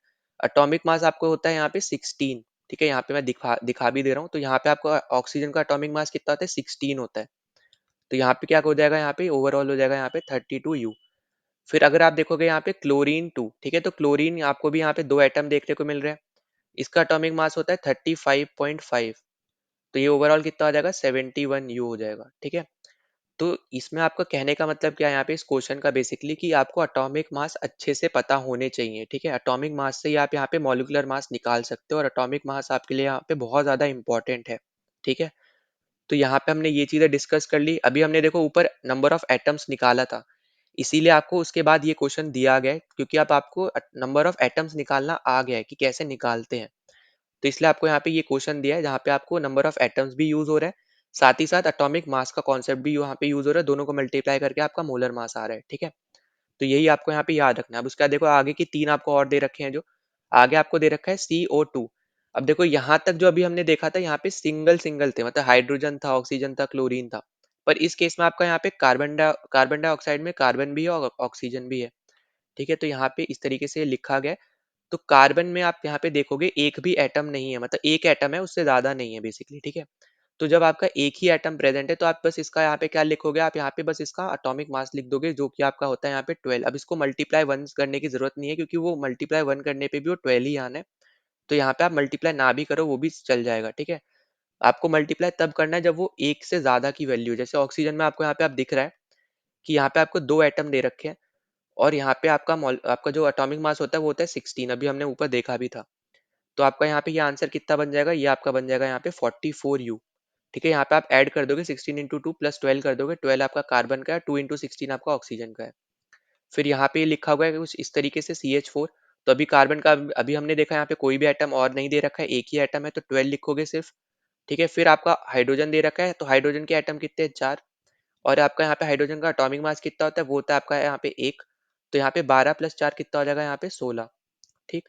फिर C2H6 आपको दे रखा है। आप देखो यहाँ पे इस केस में आपका जो नंबर ऑफ एटम्स है आपके कार्बन के, वो कितने हो गए, 2 हो गए। तो यहाँ पे क्या कर दोगे, टू टू इंटू 12 कर दोगे, ठीक। फिर यहाँ पे हाइड्रोजन को आपको पता है यहाँ पे 6 एटम दे रखे हैं, मास होता है आपका एटॉमिक मास होता है 1। तो अब यहाँ पे कितना हो गया, यहाँ पे 24 प्लस 6, तो ये कितना आ जाएगा, यहाँ पे आपका आ जाएगा 30U, ठीक है। तो इस तरीके से आप यहाँ पे मोलर मास निकाल सकते हो, मॉलिक्यूलर मास निकाल सकते हो बेसिकली, ठीक है। उसके बाद आगे आपको क्या दे रखा है, C2H4। अब यहाँ पे देखो बार बार यहाँ पे बताने की जरूरत नहीं पड़ेगी, आप डायरेक्ट निकालोगे, 2 इंटू 12 प्लस, आपको पता है यहाँ पे 4 एटम है, एक ये है। तो ये कितना हो गया, 24 और यहाँ पे 4, ठीक है, 28U, ठीक है। तो 28U आपका इसका आंसर हो गया। फिर अगला आपको दे रखा है NH3, ठीक। अब देखो नाइट्रोजन का आपका यहाँ पे क्या होता है, वो होता है आपका यहाँ पे 14। अब एटम आपका सिर्फ एक ही है, तो आप यहाँ पे सिर्फ और सिर्फ 14 लिखोगे, और यहाँ पे आप मैच कर लो, नाइट्रोजन का होता है एटॉमिक मास 14, ठीक है। फिर प्लस लगाओगे। हाइड्रोजन आपको दे रखा है, एटम दे रखे हैं 3, हाइड्रोजन का मास होता है एटॉमिक मास होता है 1। तो यहाँ पे कितना आ जाएगा इनको ऐड करने पे, 17U। फिर नेक्स्ट आपको दे रखा है CH3OH। अब देखो यहाँ पे कार्बन का एटम है 1, सिर्फ 12 लिख के खत्म करो, ठीक है। फिर नेक्स्ट आपको दे रखा है H3। अब H3 की अगर हम यहाँ पे बात करते हैं, तो H3 आपका यहाँ पे क्या आ जाएगा, 3 एटम और एक आपको यहाँ पे, आपको पता है एटॉमिक मास इसका 1 होता है। फिर नेक्स्ट आपको यहाँ पे क्या याद रखना है, ऑक्सीजन। ऑक्सीजन में भी सिर्फ एक एटम दे रखा है, सिर्फ 16 लिखो, आगे बढ़ो, ठीक है। फिर आपको वापस से एक हाइड्रोजन दे रखा है, हाइड्रोजन का एटॉमिक मास होता है 1 और कोई भी अलग से एटम नहीं है, ठीक है? सिर्फ एक ही एटम है। अब इसको यहाँ पे ऐड कर दो, यहाँ पे क्या बनेगा 12 प्लस 3 और यहाँ पे 16 प्लस 1 कर दो यहाँ पे ही, तो 17 हो गया। फिर यहाँ पे 20, ये हो गया आपका 32U। ठीक है, तो इस तरीके से आप यहाँ पे मॉलिक्यूलर मास आपको यहाँ पे निकालना है जब भी आपको यहाँ पे दिया हुआ हो। ठीक है, तो इस केस में आपको यहाँ पे क्या पता होना चाहिए मॉलिक्यूलर मास निकालने के लिए, कि नंबर ऑफ एटम्स आप कैसे निकालते हो। दूसरी चीज, आपको एटॉमिक मास के बारे में पता होना चाहिए कि हर एक का यहाँ पे क्या क्या होता है। ठीक है, तो जो आपको यहाँ पे एटलीस्ट टेबल में दे रखा है ना यहाँ पे, ये चीज आपको यहाँ पे पता होना चाहिए। और एक एक्स्ट्रा आप यहाँ पे याद रख लो, वो होता है आपका यहाँ पे हीलियम का, जिसका होता है यहाँ पे 4। ठीक है, तो 4U आपका होता है यहाँ पे हीलियम का। ठीक है, बस आपको ये एक्स्ट्रा याद रख लेना क्योंकि इसके ऊपर क्वेश्चन आ गया है, तो इसलिए आपको यहाँ पे आपको बता दिया है। ठीक है, अब हम चलते हैं अपने अगले क्वेश्चन पे। तो अगला क्वेश्चन आपको बोल रहा है calculate the formula unit mass of ZnO Na2O K2CO3 given atomic mass of Zn 65U Na 23U K 39U C 12U NO 16U। ठीक है, U मतलब वही हो गया एटॉमिक मास आपको बेसिकली दे रखा है। अच्छा, अब देखो यहाँ पे Zn क्या होता है, जिंक होता है। तो Zn का यहाँ पे कितना दे रखा है, यहाँ पे 65 दे रखा है। ठीक है, 65U। Na क्या होता है यहाँ पे, वो होता है सोडियम, कितना दे रखा है 23U। ठीक है, K क्या होता है पोटेशियम, कितना दे रखा है 39U। नेक्स्ट आपको दे रखा है यहाँ पे कार्बन। ठीक है, कार्बन आपको यहाँ पे दे रखा है, ये कितना दे रखा है यहाँ पे 12U। अगला दे रखा है ऑक्सीजन, जो आपको दे रखा है यहाँ पे 16U। ठीक है, फिर अगर आप अब आपको यहाँ पे क्या निकालना है, यहाँ पे अब निकालना है आपको यहाँ पे मास ऑफ ZnO। तो ZnO का आपको यहाँ पे क्या निकालना है, मास निकालना है। ठीक है, अब इस केस में आपको यहाँ पे सीधा क्या करना है, वैल्यूज पुट कर देनी है। Zn आपको दे रखा है 65, O दे रखा है यहाँ पे 16, कितना बन गया यहाँ पे, सीधा सीधा बन गया 18 81U। फिर नेक्स्ट आपको यहाँ पे क्या दे रखा है, नेक्स्ट आपको यहाँ पे दे रखा है Na2O। ठीक है, यहाँ पे आप देखो Na आपको क्या दे रखा है यहाँ पे 23, एटम कितने हैं, दो, 2 इंटू 23 प्लस ऑक्सीजन का एटॉमिक मास 16, कितना बन गया ये 46 प्लस 16 कितना आ जाएगा यहाँ पे, ये आ जाएगा 62U। ठीक है, नेक्स्ट आपको यहाँ पे दे रखा है K2CO3, के का कितना दे रखा है 39, एटम कितने हैं दो, 2 इंटू 39 प्लस कार्बन का एटम एक ही है 12, बस ऐड कर दो बस। फिर ऑक्सीजन का कितना होता है यहाँ पे, 3 एटम दे रखा है तो 3 इंटू 16। अब यहाँ पे आप इसको करो, कितना बनेगा आपका यहाँ पे, ये तो ये बन जाएगा यहाँ पे 78 प्लस 12 और ये आ जाएगा आपका यहाँ पे 48। अब इसको अगर आप ऐड करो तो 78 ये और ये आपका आ जाएगा 48 50 60, 60 प्लस 78 कितना आ जाएगा 138U।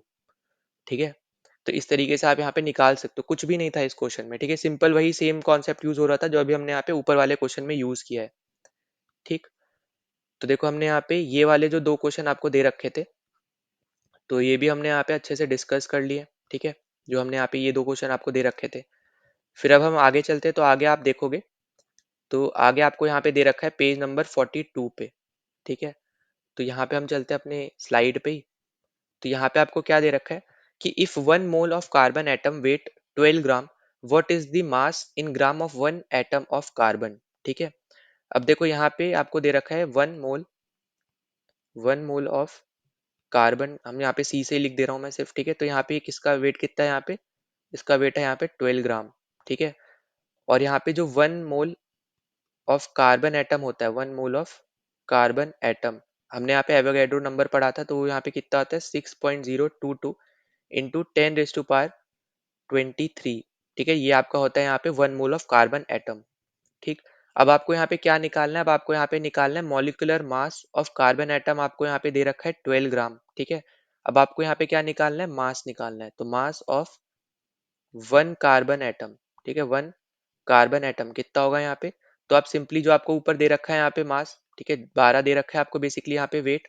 ठीक है, उसको आप डिवाइड कर दो किससे, यहाँ पे 1 मोल ऑफ कार्बन एटम से, तो 6.022 इंटू 10⁻23 से आप यहाँ पे क्या कर दो, डिवाइड कर दो। यहाँ पे हमने ये, अगर आप देखो यहाँ पे मैं दिखा भी दे रहा हूँ, तो हमने यहाँ पे जब ये क्वेश्चंस लगाए हैं ना, तब हमने यहाँ पे ये अच्छे से डिस्कस किया है। ठीक है, यहाँ पे आप देख भी पाओगे ये सब, आप जब हमने यहाँ पे ये एग्जाम्पल्स लगाए थे ना, तो ये सब हमने यहाँ पे डिस्कस भी किए हैं ये सब कॉन्सेप्ट्स। ठीक है, तो इसलिए मैं आपको बार बार बोल रहा हूँ कि पहले थ्योरी कॉन्सेप्ट देखो, उसकी वीडियो देखो करो आप, उसके बाद आप यहाँ पे एनसीईआरटी के क्वेश्चन देखना। ठीक है, तो अब यहाँ पे आप इसको डिवाइड करोगे तो यहाँ पे कितना आ जाएगा 1.99 इंटू 10⁻23, यहाँ पे इसका आंसर आ जाएगा। ठीक है, ग्राम आपको लगाना ही है क्योंकि मास आपसे पूछा है। तो आप इस तरीके से यहाँ पे फॉर्मूला आप यहाँ पे यूज कर सकते हो, जहाँ पे ऊपर आपका यहाँ पे क्या हो गया, ऊपर आपका हो गया यहाँ पे मॉलिक्यूलर मास, नीचे आपका हो गया यहाँ पे जो आपको दे रखा है 1 मोल ऑफ कार्बन एटम, ठीक है। तो इस तरीके से आप इसका आंसर निकाल सकते हो। इसका आंसर आ जाएगा 1.99 इंटू 10⁻23 ग्राम। फिर आगे चलते हैं। आगे आपको क्या दे रखा है, which has more number of atoms, 100 gram of sodium और 100 gram of iron, given atomic mass of Na is 23U and Fe is 56U, ठीक है। तो देखो सबसे पहले हमें यहाँ पे क्या करना है, हमें यहाँ पे पहले निकाल लेते हैं हम यहाँ पे सोडियम का, ठीक है।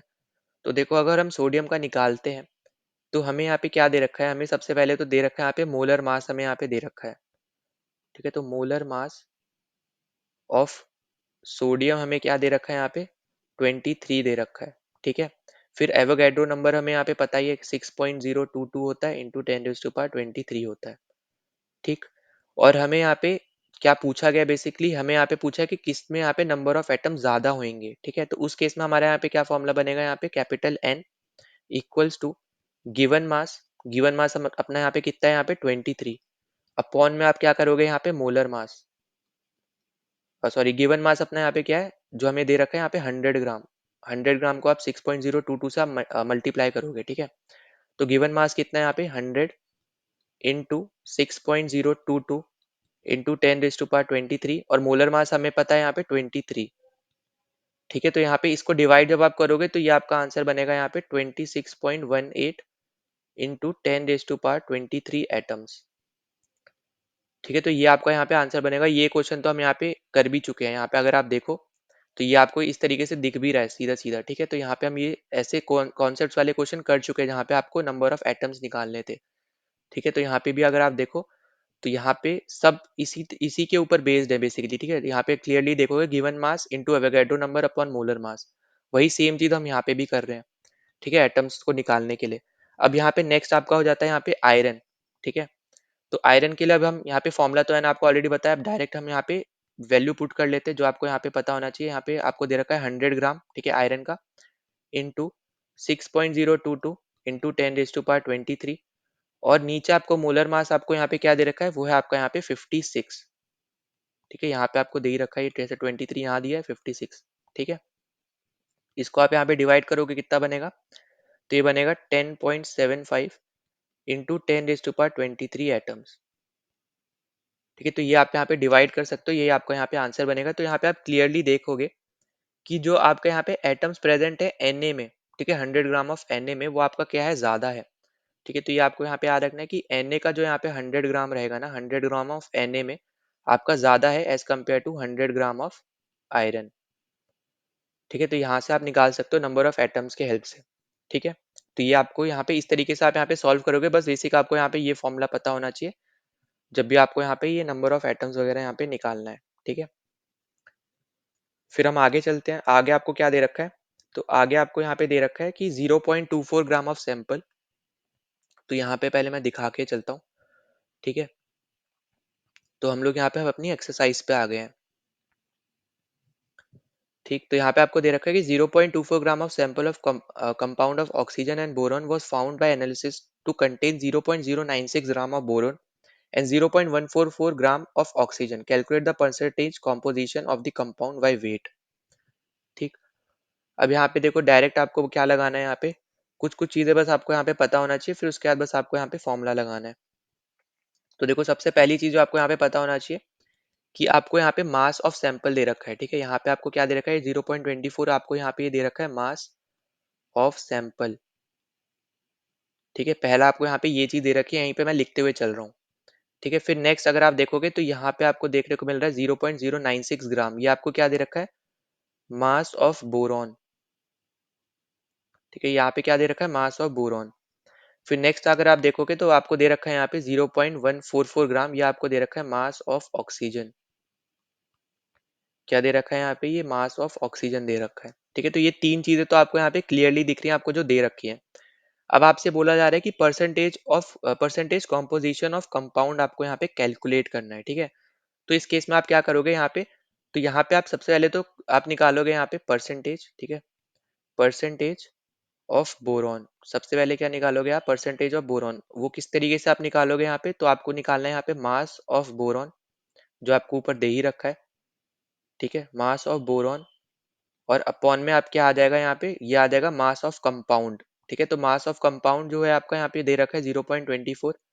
ठीक है। तो ये क्या यहाँ पे क्या आ जाएगा, मास ऑफ कंपाउंड, और परसेंटेज निकाल रहे हो तो इंटू 100 तो आपको करना ही है। ठीक है। फिर आगे आप यहाँ पे देखोगे तो ये कितना आ जाएगा, यहाँ पे 0.096 अपॉन में 0.24 इंटू 100। ठीक है। अब यहाँ पे ये पॉइंट पॉइंट इधर ले आओ तो 9.6 अपॉन 0.24 हो जाएगा। तो यहाँ पे कितना बन जाएगा, यहाँ पे ये बन जाएगा आपका यहाँ पे 40%। ठीक है। तो ये कितना बन जाएगा आपका यहाँ पे, ये आपका आ जाएगा यहाँ पे 40%। ठीक है। तो ये आपका यहाँ पे निकल गया किसका, परसेंटेज ऑफ बोरॉन निकल गया। अब आपको यहाँ पे क्या करना है, यहाँ पे परसेंटेज ऑफ ऑक्सीजन निकालनी है। ठीक है। परसेंटेज ऑफ ऑक्सीजन आपको यहाँ पे निकालनी है। तो वो तो सिंपल सी बात है, यहाँ पे 100% होता है ओवरऑल, उसमें से आप यहाँ पे बोरॉन का परसेंटेज माइनस कर दो। ठीक है। तो आपको यहाँ पे ये फॉर्मूला लगाने की जरूरत ही नहीं है, डायरेक्ट आ जाएगा। तो यहाँ पे कितना आ जाएगा, 100 माइनस 40, जो कि आपका हो जाएगा यहाँ पे 60%। ठीक है। तो क्योंकि आपको यहाँ पे कैलकुलेट क्या करना था, यहाँ पे कॉम्पोजिशन कैलकुलेट करनी थी कंपाउंड की। तो यहाँ पे हमने वो क्या किया, कंपोजिशन ही कैलकुलेट किया, यहाँ पे कंपाउंड किया। अब इसमें आपको क्या पता चल रहा है कि बोरोन आपका 40% प्रेजेंट है, ऑक्सीजन आपका यहाँ पे 60% प्रेजेंट है। ठीक है। तो इस तरीके से आप यहाँ पे ये परसेंटेज निकाल सकते हो। फिर हम आगे चलते हैं, आगे आपको क्या दे रखा है यहाँ पे, नेक्स्ट क्वेश्चन में आपको यहाँ पे दे रखा है कि when 3 gram of carbon is burn in 8 gram of oxygen 11 gram of carbon dioxide is produced. ठीक है। What mass of carbon dioxide will be form when 3 gram of carbon is burn in 50 gram of oxygen, which law of chemical combination will govern your answer. अब देखो यहाँ पे आपको जो formula आपको पता होना चाहिए, बेसिकली रिएक्शन C+O2 अगर आप कर रहे हो यहाँ पे, तो आपको यहाँ पे बोला जा रहा है कि CO2 निकल रहा है। ठीक है। तो अगर आप यहाँ पे देखो तो आपको पहले दे रखा है कि कार्बन का यहाँ पे दे रखा है वेट 3, 8 आपको दे रखा है यहाँ पे ऑक्सीजन। ठीक है। और यहाँ पे बन रहा है यहाँ पे 11। तो यहाँ पे आप क्लियरली देखोगे यहाँ पे क्या, तो ये आपका यहाँ पे LHS इक्वल्स टू क्या हो गया, यहाँ पे RHS हो गया। ठीक है। तो जब LHS इक्वल्स टू RH हो गया, अभी हमने यहाँ पे ऊपर डिस्कस भी किया था, तो ये आपका किसको फॉलो कर रहा है, conservation law of conservation of मास को यहाँ पे क्या कर रहा है, यहाँ पे ये फॉलो कर रहा है। ठीक है। मतलब मास can neither be created nor be destroyed in a chemical reaction, जो इसका यहाँ पे बेसिकली चीज है, फॉर्मूला है। ठीक है। मतलब स्टेटमेंट है। ठीक। अब देखो उसके बाद आपको यहाँ पे क्या बोला जा रहा है आगे, आपको यहाँ पे बोला जा रहा है कि what mass of carbon dioxide will be form when 3 gram of carbon. मतलब यहाँ पे ये वापस से यही फॉर्मूला, यही रिएक्शन आप लिखो यहाँ पे। तो 3 ग्राम आपका अभी भी कार्बन है, 50 ग्राम आपको आप दे दिया यहाँ पे ऑक्सीजन। ठीक है। तो यहाँ पे आपको क्लियरली देखने को मिलेगा कि जो आपका यहाँ पे कार्बन डाइऑक्साइड होता है ना, वो आपका कार्बन और ऑक्सीजन जो है यहाँ पे फिक्स्ड रेशियो में यहाँ पे प्रेजेंट होता है। ठीक है। और वो यहाँ पे क्या होता है, 3:8 होता है। वो आपको किससे पता चल रहा है, वो आपको यहाँ पे इससे पता चल रहा है। ठीक है। तो यहाँ पे ये क्या है, रेशियो है, रेशियो ऑफ मास। ठीक है। जैसे हमने H2O में डिस्कस किया था, H2O में क्या होता है, यहाँ पे हाइड्रोजन इज टू वाटर का 1:8 होता है। तो उसी केस में आपका यहाँ पे 3:8 है, आपका यहाँ पे कार्बन डाइऑक्साइड में C और O का यहाँ पे मास। ठीक है। तो यहाँ पे हमें एक चीज और पता चल रही है साथ ही साथ, कि यहाँ पे ये कांस्टेंट प्रोपोर्शन को भी फॉलो कर रहा है, जो लॉ ऑफ कांस्टेंट प्रोपोर्शन है अपना, उसको भी क्या कर रहा है, यहाँ पे ये फॉलो कर रहा है। ठीक है। अब देखो यहाँ पे जब 3:8 है यहाँ पे, तो ऑब्वियस सी बात यहाँ पे देखो क्या हो गई यहाँ पे कहने की, कि अब आपको यहाँ पे दे रखा है कितना कार्बन डाइऑक्साइड बनेगा, जब आपको 3 ग्राम ऑफ दे रखा है कार्बन और 50 आपको दे रखा है यहाँ पे ऑक्सीजन। ठीक है। तो अभी हमने यहाँ पे देखा कि 3:8 का होता है, तो 50 में से जब आप यहाँ पे 8 को माइनस करोगे, तो आपका कितना बनेगा, यहाँ पे बचेगा 42 ग्राम आपका यहाँ पे अभी भी बचेगा, जो आपका यहाँ पे अनरिएक्टेड है। अनरिएक्टेड है यहाँ पे ये। ठीक है। ये चीज आपको यहाँ पे याद रखनी है। अनरिएक्टेड कैसे है, अभी हमने यहाँ पे ऊपर डिस्कस किया कि जब आप यहाँ पे 3 कार्बन को, यहाँ पे 3 ग्राम ऑफ कार्बन को जब 8 ग्राम ऑफ ऑक्सीजन से आप जब रिएक्ट करते हो, तभी जाके आपका क्या बनता है, यहाँ पे कार्बन डाइऑक्साइड बनता है। और फिर नीचे तो आपको दे ही रखा है कि जब आप 3 ग्राम ऑफ कार्बन को 50 ग्राम आप ऑक्सीजन के साथ जब रिएक्ट करवा रहे हो, तो कितना आपका यहाँ पे कार्बन डाइऑक्साइड बनेगा, ये आपसे पूछ रहा है। ठीक है। तो इस केस में ऑब्वियस सी बात है यहाँ पे कि 3 ग्राम ऑफ जो आपको कार्बन दे रखा है, वो सिर्फ और सिर्फ आपके 8 ग्राम ऑफ ऑक्सीजन के साथ ही रिएक्ट करेगा। तो आप यहाँ पे माइनस कर दोगे 50 में से 8 को, बचेगा आपके पास 42, जो कि आपका यहाँ पे अनरिएक्टिव है। ठीक है। जो आपका यहाँ पे क्या है, अनरिएक्टिव है। ठीक। अब इसके बाद आपको यहाँ पे क्या देखने को मिलेगा, यहाँ पे भी आपको देखने को मिलेगा कि सिर्फ और सिर्फ 11 ग्राम ही आपका यहाँ पे क्या बनेगा, कार्बन डाइऑक्साइड बनेगा। ठीक है। तो यहाँ पे आपको क्या देखने को मिल रहा है कि सिर्फ और सिर्फ आपका यहाँ पे 11 ग्राम ही आपका क्या बनेगा, कार्बन डाइऑक्साइड बनेगा, क्योंकि यहाँ पे इस रिएक्शन को भी यहाँ पे इसी को ही फॉलो करना है, लॉ ऑफ कंजर्वेशन ऑफ मास को। ठीक है। क्योंकि आपका यहाँ पे अब देखो, यहाँ पे बार बार मैं आपको बता दे रहा हूँ, आपको 50 ग्राम ऑफ ऑक्सीजन ज़रूर दे रखा है, पर आपको अभी भी कार्बन का जो आपको वैल्यू दे रखी है वो 3 ग्राम ही दे रखी है, ठीक है? और अभी हमने यहाँ पे ऊपर डिस्कस किया कि जो रेशियो ऑफ मास होता है यहाँ पे हमें ऊपर से पता चल रहा है, वो है आप हमारा यहाँ पे कार्बन का 3:8 ऑक्सीजन में, ठीक है? मतलब 3:8 है आपका यहाँ पे कार्बन और ऑक्सीजन का कार्बन डाइऑक्साइड में, ठीक है? तो अब इस केस में आपको जब 3 ही आपको वापस से दे रखा है, तो ऑब्वियस सी बात है आपका ऑक्सीजन भी सिर्फ 8 ही यूज़ होगा, ठीक है? 50 आपको भले दे रखा है, पर 8 ही यहाँ पे सिर्फ यूज़ होगा कार्बन डाइऑक्साइड बनाने के लिए, ठीक है? तो बचा हुआ आपका कितना हो गया 42 हो गया। अब 42 आपका यहाँ पे ऐसा ऑक्सीजन है जो यहाँ पे अनरिएक्टिव है, वो यहाँ पे रिएक्ट ही नहीं करा है उस रिएक्शन में। तो वो आपका क्या है यहाँ पे अनरिएक्टिव है, पर आपसे यहाँ पे वो चीज़ नहीं पूछी, आपसे पूछे कि कितना आपका यहाँ पे कार्बन डाइऑक्साइड बनेगा। तो वापस से यहाँ पे वही सेम बन जाएगा, ठीक है? अगर आपको यहाँ पे कार्बन दे रखा होता है यहाँ पे 6, तो उस केस में आपका ऑक्सीजन हो जाता 16, फिर उसको 50 में से आप 16 को माइनस करते, बचा हुआ आपका हो जाता है अनरिएक्टिव। तो उस केस में आपका यहाँ पे कार्बन डाइऑक्साइड कितना बनता है, यहाँ पे वो बन जाता है 22, है ना? तो यहाँ पे इस तरीके से याद रखना कि 3:8 का रेशियो है, इसलिए यहाँ पे वो 11 बन रहा है, ठीक है? LHS equals to RHS. वहीं पे अगर ये 6 होता, ठीक है? अगर ये 6 होता और यहाँ पे 16 होता, तो ये कितना बन रहा है यहाँ पे? इसको प्लस करोगे तो 22 बन रहा है। वहीं पे अगर आप इसको और कर दो आगे तो 9 हो जाएगा। इसको आप करोगे यहाँ पे 24 हो जाएगा। तो ये कितना बन जाएगा? 33 बन जाएगा।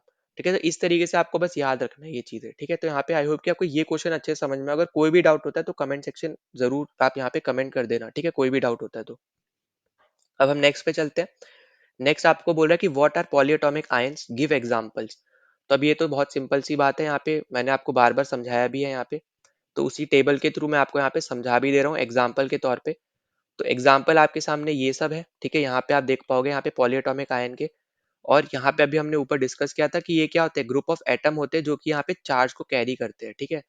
तो क्या याद रखना है यहाँ पे कि ग्रुप ऑफ एटम्स है, group of atoms, group of atoms that carry, that carry charge, ठीक है?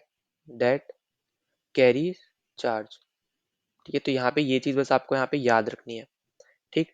अब इसके अलावा देखो यहाँ पे आपको एग्जाम्पल के तौर पे अगर आप देखोगे तो एग्जाम्पल पे आपको यहाँ पे बहुत से एग्जाम्पल दे रखे हैं। यहाँ पे आपको जो नीचे दे रखा है, जैसे आपको यहाँ पे लिख ही दे रहा हूँ, तो PO4 3 नेगेटिव आपको क्या दे रखा है, फॉस्फेट दे रखा है, ठीक है? फॉस्फेट।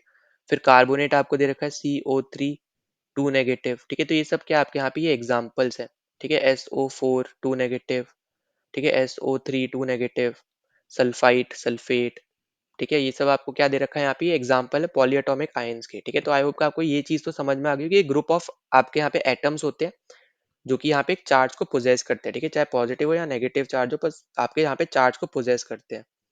फिर अगले क्वेश्चन पे चलते हैं। अगले क्वेश्चन में आपको बोल रहा है कि आपको यहाँ पे केमिकल फॉर्मूला लिखना है। अब देखो यहाँ पे मैं आपको डायरेक्ट लिख के दिखाऊंगा, ठीक है? अब हम आपको यहाँ पे बार बार इंटरचेंज करके नहीं दिखाऊंगा, क्योंकि अभी तक आपको यहाँ पे ये फॉर्मुलेस नाम याद हो गए होंगे, ठीक है? कि किसको यहाँ पे किससे रिप्रेजेंट करते हैं। तो देखो मैग्नीशियम को हम लोग किससे लिखते हैं, Mg से लिखते हैं। क्लोरीन को हम लोग लिखते हैं Cl से, ठीक है? मैग्नीशियम का यहाँ पे क्या होता है, +2 होता है, तो Cl के साथ यहाँ पे 2 लग जाएगा। Cl का -1 होता है, तो यहाँ पे -1 मतलब 1 लिखने की जरूरत नहीं है, तो डायरेक्ट आप यहाँ पे MgCl2 लिख सकते हो, ठीक है? कैल्शियम का होता है यहाँ पे Ca, और ऑक्साइड का यहाँ पे होता है O, ठीक है?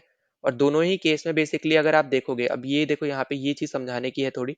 तो कैल्शियम में अगर आप देखो यहाँ पे 2 प्लस है, ऑक्साइड में 2 माइनस है, ठीक है? तो यहाँ पे दोनों का जो चार्ज है ना वो यहाँ पे इक्वल है। तो अब इस ऐसे केसेस में आप क्या करोगे ना, कभी भी आप यहाँ पे 2 नहीं लिखोगे, ठीक है?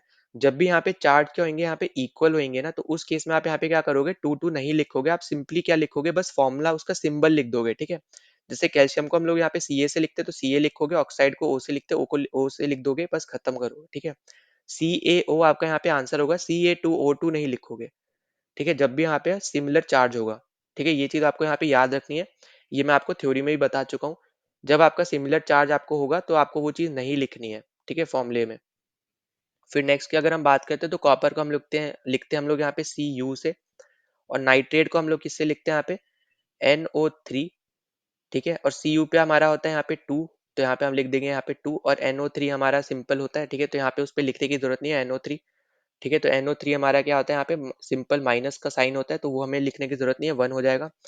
पर Cu पे अगर आप देखोगे यहाँ पे, तो Cu पे भी प्लस होता है, तो यहाँ पे हमें ये चीज भी लिखने की जरूरत नहीं है, ठीक है? तो यहाँ पे ये चीज याद रखनी है आपको। अच्छा, यहाँ पे ये चीज याद रखना है कि आपको 2 है Cu, ठीक है? तो हमें यहाँ पे जो दे रखा है वो हमारा ये वाला Cu है, ठीक है? तो Cu नाइट्रेट आपका यहाँ पे मतलब कॉपर नाइट्रेट आपके साथ यहाँ पे क्या हो जाएगा, CuNO3 ट्वाइस, ठीक है? फिर एल्यूमिनियम Al से लिखते हैं, क्लोरीन क्लोराइड हम लोग यहाँ पे Cl से लिखते हैं। Cl पे हमारा एक ही का नेगेटिव होता है, Al पे 3 का होता है, तो हम यहाँ पे क्या लिखेंगे, AlCl3 लिख देंगे, ठीक है। कैल्शियम हमारा हम लोग लिखते हैं Ca से। कार्बोनेट हम लोग किससे लिखते हैं, हम लोग लिखते हैं CO3 से, ठीक है। कैल्शियम पे हमारा कोई ऐसा 1 से बड़ा साइन नहीं होता है, तो हम उसको यहाँ पे नंबर में हम यहाँ पे नहीं लिखेंगे। ना ही हमारे यहाँ पे कार्बोनेट पे कोई 1 से बड़ा साइन होता है, ठीक है, मतलब नंबर होता है बेसिकली यहाँ पे आप देखो। तो कैल्शियम पे यहाँ पे अगर आप देखोगे तो यहाँ पे आपको दिखेगा कार्बोनेट पे जैसे CO3 2 नेगेटिव है और कैल्शियम पे Ca2 प्लस। अभी मैंने आपको यहाँ पे ऊपर भी बताया था कि जब आपका यहाँ पे सिमिलर चीजें होंगी ना, सिमिलर चार्ज होगा, तब आपको यहाँ पे वो नहीं लिखना है, ठीक है। वही सेम चीज आपकी यहाँ पे भी फॉलो हो रही है। तो एक तो आपकी यहाँ पे फॉलो हो रही है, एक आपकी यहाँ पे फॉलो हो रही है, ठीक है।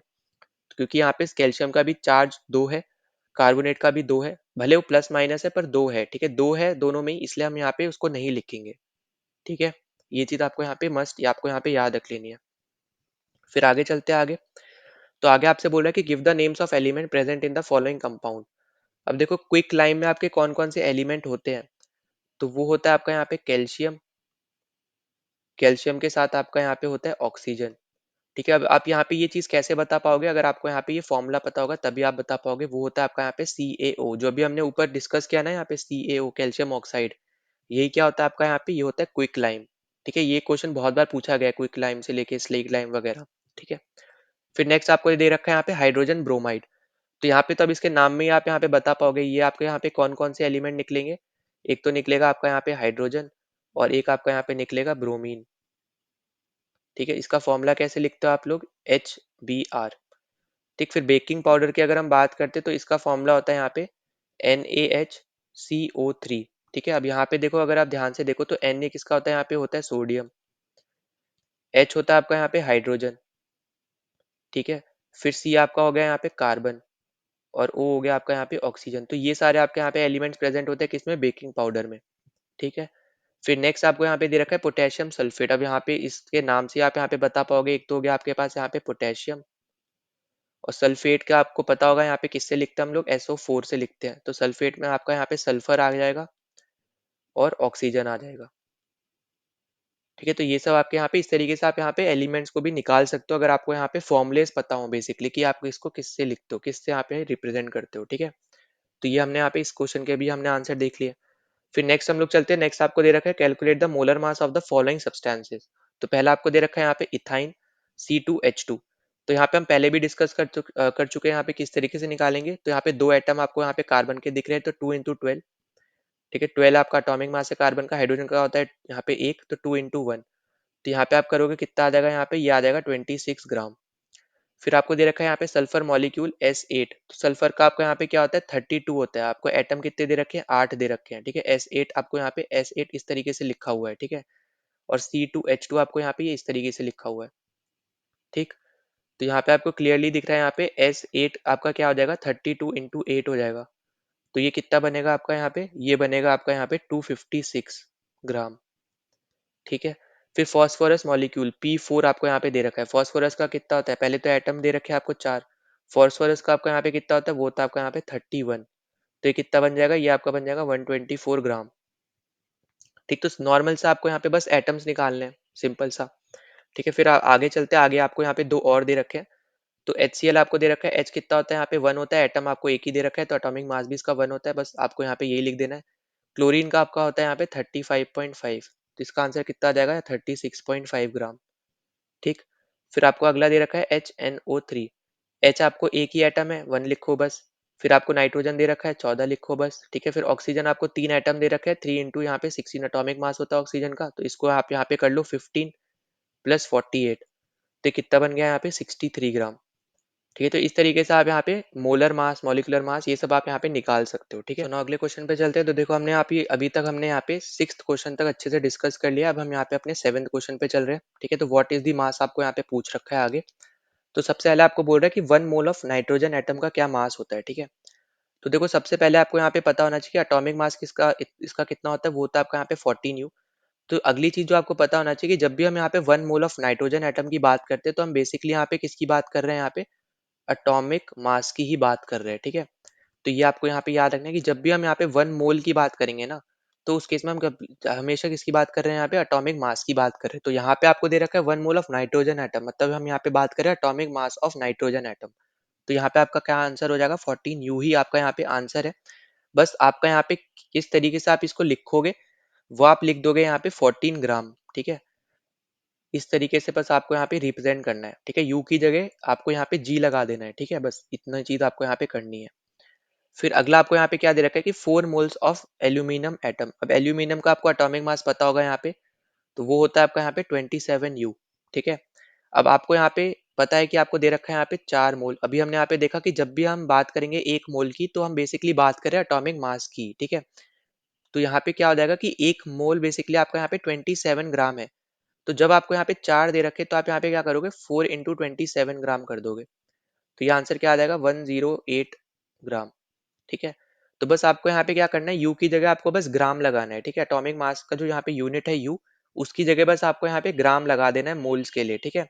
तो जब अभी यहाँ पे हमेशा याद रखना है, जब भी आपको 1 मोल बोला हो तो आपको हमेशा याद रखना है एटॉमिक मास के बारे में बात हो रही है, ठीक है। जितना एटॉमिक मास होगा उतना ही आपका यहाँ पे उस एटम का 1 मोल होगा, ठीक है।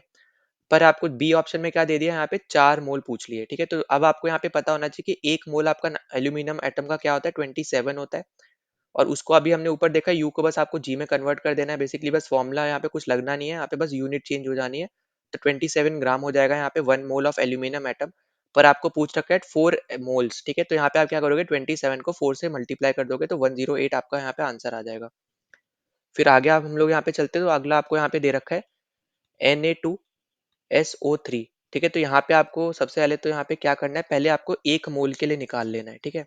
अब 1 मोल के लिए आप यहाँ पे कैसे निकालोगे, तो सबसे पहले आपको यहाँ पे दिख रहा है कि आपके सोडियम के पास आपके पास 2 एटम है, ठीक है। तो 2 इंटू 23 आपको यहाँ पे पता है एटॉमिक मास होता है इसका। प्लस करो यहाँ पे सल्फर का कितना होता है, यहाँ पे वो होता है आपका यहाँ पे 32। ऑक्सीजन का आपको यहाँ पे दिख रहा है आपके एटम कितने हैं, 3, मास होता है यहाँ पे 16 एटॉमिक मास, ठीक है। अब आप इन सबको यहाँ पे ऐड करो तो यहाँ पे कितना आएगा, 46 प्लस 32 प्लस 48। तो ये कितना बन जाएगा, यहाँ पे ये बन जाएगा 126 ग्राम, ठीक है। तो यहाँ से आपको दिख रहा है कि आपने 1 मोल का तो निकाल लिया, ठीक है। ये किसका आ गया, ये आपका आ गया 1 मोल का, ठीक है। और 1 मोल ऑफ किसका, 1 मोल ऑफ Na2SO3, ठीक है, सोडियम सल्फाइड। 1 मोल आ गया आपका सोडियम सल्फाइड का 126 ग्राम। पर आपको कितना पूछ रखा है, 10 मोल। तो आप बस बेसिकली क्या करो, 126 को 10 से मल्टीप्लाई कर दो, यहाँ पे आपका आंसर आएगा 1260। यही आपका क्या होगा, यहाँ पे आंसर हो जाएगा, ठीक है। तो इस तरीके से आपको बस याद रखना, आपको बस यहाँ पे एक ही कॉन्सेप्ट पता होना चाहिए कि जब भी आपको 1 मोल बोला जाए तो यहाँ पे हमेशा बात किसकी हो रही है, यहाँ पे एटॉमिक मास की बात हो रही है, ठीक है। उस पर्टिकुलर एटम की जो भी आपको यहाँ पे बोला जा रहा है, ठीक। अगर हम यहाँ पे आगे चलते तो आगे आपको क्या दे रखा है, कन्वर्ट इनटू मोल। अब आपको यहाँ पे कन्वर्ट करना है, ठीक है। अब देखो यहाँ पे 12 ग्राम ऑफ ऑक्सीजन गैस आपको यहाँ पे पहले दे रखी है। तो यहाँ पे आपको देखने को मिलेगा यहाँ पे कि जो आपका यहाँ पे मास है, ठीक है, दो जो आपका 2 मास ऑफ ऑक्सीजन है बेसिकली यहाँ पे, वो आपका कितना होता है यहाँ पे, तो वो आपका होता है यहाँ पे 32 ग्राम, ठीक है। मतलब यहाँ पे कहने का क्या है, यहाँ पे ऑक्सीजन गैस की जब हम यहाँ पे बात कर रहे हैं तो O2 हो गया। एटम कितने यहाँ पे 2 हैं। एटॉमिक मास कितना होता है, 16 होता है। कितना आ जाएगा यहाँ पे 32, ठीक है, 32 ग्राम, ठीक। अब यहाँ पे आपसे बोल रहा है कि नंबर ऑफ मोल्स आपको यहाँ पे निकालने हैं, ठीक है। तो नंबर ऑफ मोल्स निकालने के लिए आपको यहाँ पे फॉर्मूला क्या लगाना है, यहाँ पे नंबर ऑफ मोल्स के लिए जो भी आपको यहाँ पे मास दिया हुआ है वो अपॉन में क्या कर दोगे, यहाँ पे अपॉन में कर दोगे आप यहाँ पे मोलर मास, ठीक है, जिसका भी आपको दिया हुआ है। तो यहाँ पे आपको दिख रहा है कि मास आपको दे रखा है यहाँ पे 12। मोलर मास अभी हमने निकाला वो था आपका यहाँ पे 32। तो इसको सॉल्व करो, यहाँ पे बनेगा 0.375, कितना यहाँ पे मोल्स, ठीक है। तो ये आपका यहाँ पे क्या आ जाएगा आंसर। वैसे ही अगर आप वाटर का देखोगे तो यहाँ पे अगर वाटर का देखो, ठीक है, तो यहाँ पे कितना आ जाएगा, H2O। H2O, तो कितना बन गया यहाँ पे, 2 इंटू 1 प्लस 16, कितना आ जाएगा यहाँ पे 18। तो वही वापस से यहाँ पे फॉर्मूले में पुट करो। फॉर्मूले में पुट करोगे, गिवन मास कितना है यहाँ पे 20, और मोलर मास अभी हमने निकाला कितना है यहाँ पे 18। इसको यहाँ पे सॉल्व करो, कितना आ जाएगा यहाँ पे, ये 1.11 मोल्स, ठीक है। बहुत ही सिंपल फॉर्मूले हैं यहाँ पे, इस चैप्टर में कोई भी डिफिकल्ट फॉर्मूला नहीं है आपके लिए। फिर यहाँ पे देखो आपको कार्बन डाइऑक्साइड CO2, कार्बन कितना होता है, 12 होता है। एटम एक ही है तो यहाँ पे कुछ करने की जरूरत नहीं है। एटम कितना ऑक्सीजन के, 2 हैं, यहाँ पे 16 से मल्टीप्लाई कर दो। तो यहाँ पे कितना आ जाएगा, यहाँ पे ये 16 32 प्लस 12 कितना हो जाएगा, यहाँ पे आ जाएगा ये 44 ग्राम। ठीक है, 44 ग्राम। अब यहाँ पे आपको फॉर्मूले में पुट कर देना है, मास आपको गिवन है यहाँ पे 22 और अभी हमने मोलर मास निकाला वो है यहाँ पे 44। अब यहाँ पे सीधे सीधे आपका यहाँ पे क्या आंसर आ गया, 0.5 मोल। ठीक है, तो इस तरीके से आप यहाँ पे ये फॉर्मूला यूज करके नंबर ऑफ मोल्स आप यहाँ पे निकाल सकते हो। बहुत ईजी आपके लिए यहाँ पे ये मेथड हो जाएगा। ठीक, फिर नेक्स्ट क्वेश्चन पे चलते हैं। नेक्स्ट क्वेश्चन आपको यहाँ पे दे रखा है कि what is the mass of 0.2 mole of oxygen atom. अब ऊपर आपसे यहाँ पे मोल्स पूछा जा रहा था, मास दिया हुआ था। अब आपको यहाँ पे मास पूछा जा रहा है, मोल्स दिए हुए हैं। ठीक है, अब इस केस में आप यहाँ पे क्या करोगे, अभी मैंने आपको यहाँ पे बताया कि जब भी हम यहाँ पे बात करते हैं 1 मोल की, तो हम यहाँ पे किसकी बात कर रहे हैं, यहाँ पे एटॉमिक मास की, है ना। तो जब भी हम यहाँ पे देखोगे 1 मोल आपको यहाँ पे बोला जा रहा है, तो 1 मोल ऑफ आपका ऑक्सीजन कितना हो जाएगा यहाँ पे, बेसिकली वो हो जाएगा आपका यहाँ पे 16 U। ठीक है, क्योंकि एटॉमिक मास कितना है यहाँ पे 16 है। तो अब बस आप यहाँ पे क्या करोगे, अब आप यहाँ पे क्या करो, 0.2 आपको मोल दे रखा है, इसको मल्टीप्लाई कर दो यहाँ पे 16 से, तो आपको यहाँ पे आंसर कितना आ जाएगा, ये आ जाएगा 3.2 ग्राम। तो यही आपका यहाँ पे मास होगा बेसिकली ऑक्सीजन एटम का। ठीक है, वही सेम चीज आप यहाँ पे करो नीचे वाले में। तो 0.5 को आप यहाँ पे वाटर मॉलिक्यूल के मास से मल्टीप्लाई कर दो। ठीक है, जो कि अभी हमने यहाँ पे ऊपर निकाला था H2O में क्या होता है, 2 इंटू 1 प्लस 16, जो कि आपका यहाँ पे होता है 18। तो 0.5 को 18 से करो, क्या आ जाएगा यहाँ पे 9 ग्राम। ठीक है, तो इस तरीके से आप यहाँ पे क्या कर सकते हो, आप यहाँ पे मास निकाल सकते हो। ठीक है, अब यहाँ पे बस आपको यही चीज पता होनी चाहिए थी कि 1 मोल की जब भी हम यहाँ पे बात करते हैं, तो वो हम यहाँ पे बात करें एटॉमिक मास की। ठीक है, तो एटॉमिक मास 1 मोल यहाँ पे इक्वली है, तो यहाँ पे 16 ही बेसिकली यहाँ पे आंसर होगा। तो यहाँ पे जब 0.2 मोल आपको दे रखा है, बस आपको यहाँ पे क्या करना था, मल्टीप्लाई करना था 16 से। ठीक है, जब हम यहाँ पे ऑक्सीजन की बात करते हैं। जब हम यहाँ पे हाइड्रोजन या फिर वाटर की बात करें, तो वाटर के केस में जो भी यहाँ पे उसका मास होगा, एटॉमिक मास, जो जो कि हमने यहाँ पे पिछले क्वेश्चन में भी निकाला था 18 U, तो उसको बस हमें यहाँ पे 0.5 मोल जो हमें यहाँ पे दे रखा है उससे मल्टीप्लाई करना था। ठीक है, तो ये बहुत ज्यादा सिंपल से यहाँ पे आपके क्वेश्चन है। फिर अगले क्वेश्चन में आपको दे रखा है, calculate the number of molecules of sulphur S8 present in 18 gram of solid sulphur. ठीक है, अब देखो यहाँ पे जब हम बात करते हैं यहाँ पे S8 की, तो S8 में आपको दिख रहा है यहाँ पे कितने एटम है, 8। एटॉमिक मास कितना है यहाँ पे, 32। तो आप यहाँ पे टोटल निकाल लो, कितना आ जाएगा यहाँ पे, 256 ग्राम। ठीक है, पहली चीज आपको यहाँ पे ये पता चल गई। अगली चीज आपको यहाँ पे मास दे रखा है सल्फर का। ठीक है, मास आपको कितना दे रखा है यहाँ पे, 16 ग्राम आपको यहाँ पे मास दे रखा है। ठीक है, अब आपको यहाँ पे क्या करना है, नंबर ऑफ मोल्स निकालने के लिए वही सेम फॉर्मूला आप यहाँ पे यूज करोगे। नंबर ऑफ मोल्स के लिए आप यहाँ पे क्या फॉर्मूला यूज करते हो, जो भी आपको यहाँ पे मास दिया हुआ है अपॉन मोलर मास, है ना। तो मास आपको कितना गिवन है यहाँ पे, 16 गिवन है। मोलर मास हमने यहाँ पे कितना निकाला, 256 निकाला। ठीक है, तो अब यहाँ पे इसको आप सॉल्व करो, तो यहाँ पे ये सॉल्व करने पे आपका कितना आ जाएगा, यहाँ पे ये आ जाएगा 0.0625 मोल्स। ठीक, तो आपके पास ये तो आ गया नंबर ऑफ मोल्स। ठीक है, पर अब आपको यहाँ पे क्या निकालना है, आपको बेसिकली आपको यहाँ पे कैलकुलेट क्या करना है, number of molecules of sulphur. तो अब इसके लिए आपका यहाँ पे क्या फॉर्मूला बनेगा, तो यहाँ पे याद रखना कि देखो ये आपको यहाँ पे लिख दे रहा हूँ, तो ये आपका रहेगा। ठीक है, number of molecules equals to, तो यहाँ पे आप करोगे number of moles into Avogadro number. ठीक है, यहाँ पे मैं एन नॉट लिख दे रहा हूँ, एन नॉट से बेसिकली हम रिप्रेजेंट करते हैं, तो एवोगैड्रो नंबर, तो 0.0625 इंटू 6.022 इंटू 10⁻23, जो कि आपका यहाँ पे आंसर बन जाएगा 3.763 इंटू 10⁻22 मॉलिक्यूल्स। ठीक है, तो 3.763 इंटू 10⁻22 मॉलिक्यूल्स आपका इसका आंसर बन जाएगा। ठीक है, तो अब ये आपको मैं डायरेक्ट इसलिए करा पा रहा हूँ क्योंकि मैंने यहाँ पे सॉल्व करा हुआ है, तो यहाँ पे मैंने साथ में ये आंसर लिखा हुआ है। ठीक है, पर आप यहाँ पे इसको जरूर सॉल्व करना। ठीक है, पहले मैंने इसको सॉल्व किया, आंसर निकाला, उसके बाद मैं आपको यहाँ पे ये चीज करा रहा हूँ। ठीक, तो ये आपका यहाँ पे क्या आ जाएगा, आंसर हो जाएगा। तो सबसे पहले हमें यहाँ पे नंबर ऑफ मोल्स निकालने पड़े। नंबर ऑफ मोल्स की हेल्प से हम यहाँ पे क्या निकाल पाए, नंबर ऑफ मॉलिक्यूल्स निकाल पाए सल्फर के। ठीक है, तो यहाँ पे ये दो फॉर्मूले आपको यहाँ पे याद रख लेने हैं। ठीक, फिर अगले पे चलते, तो अगला आपको यहाँ पे क्या दे रखा है, अगला आपको दे रखा है, calculate the number of aluminium ions present in 0.051 gram of aluminium oxide.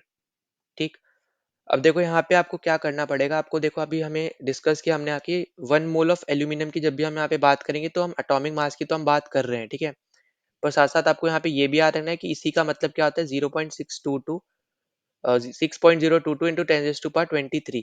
ठीक है, जो कि आपका क्या होता है यहाँ पे एवोगैड्रो नंबर होता है।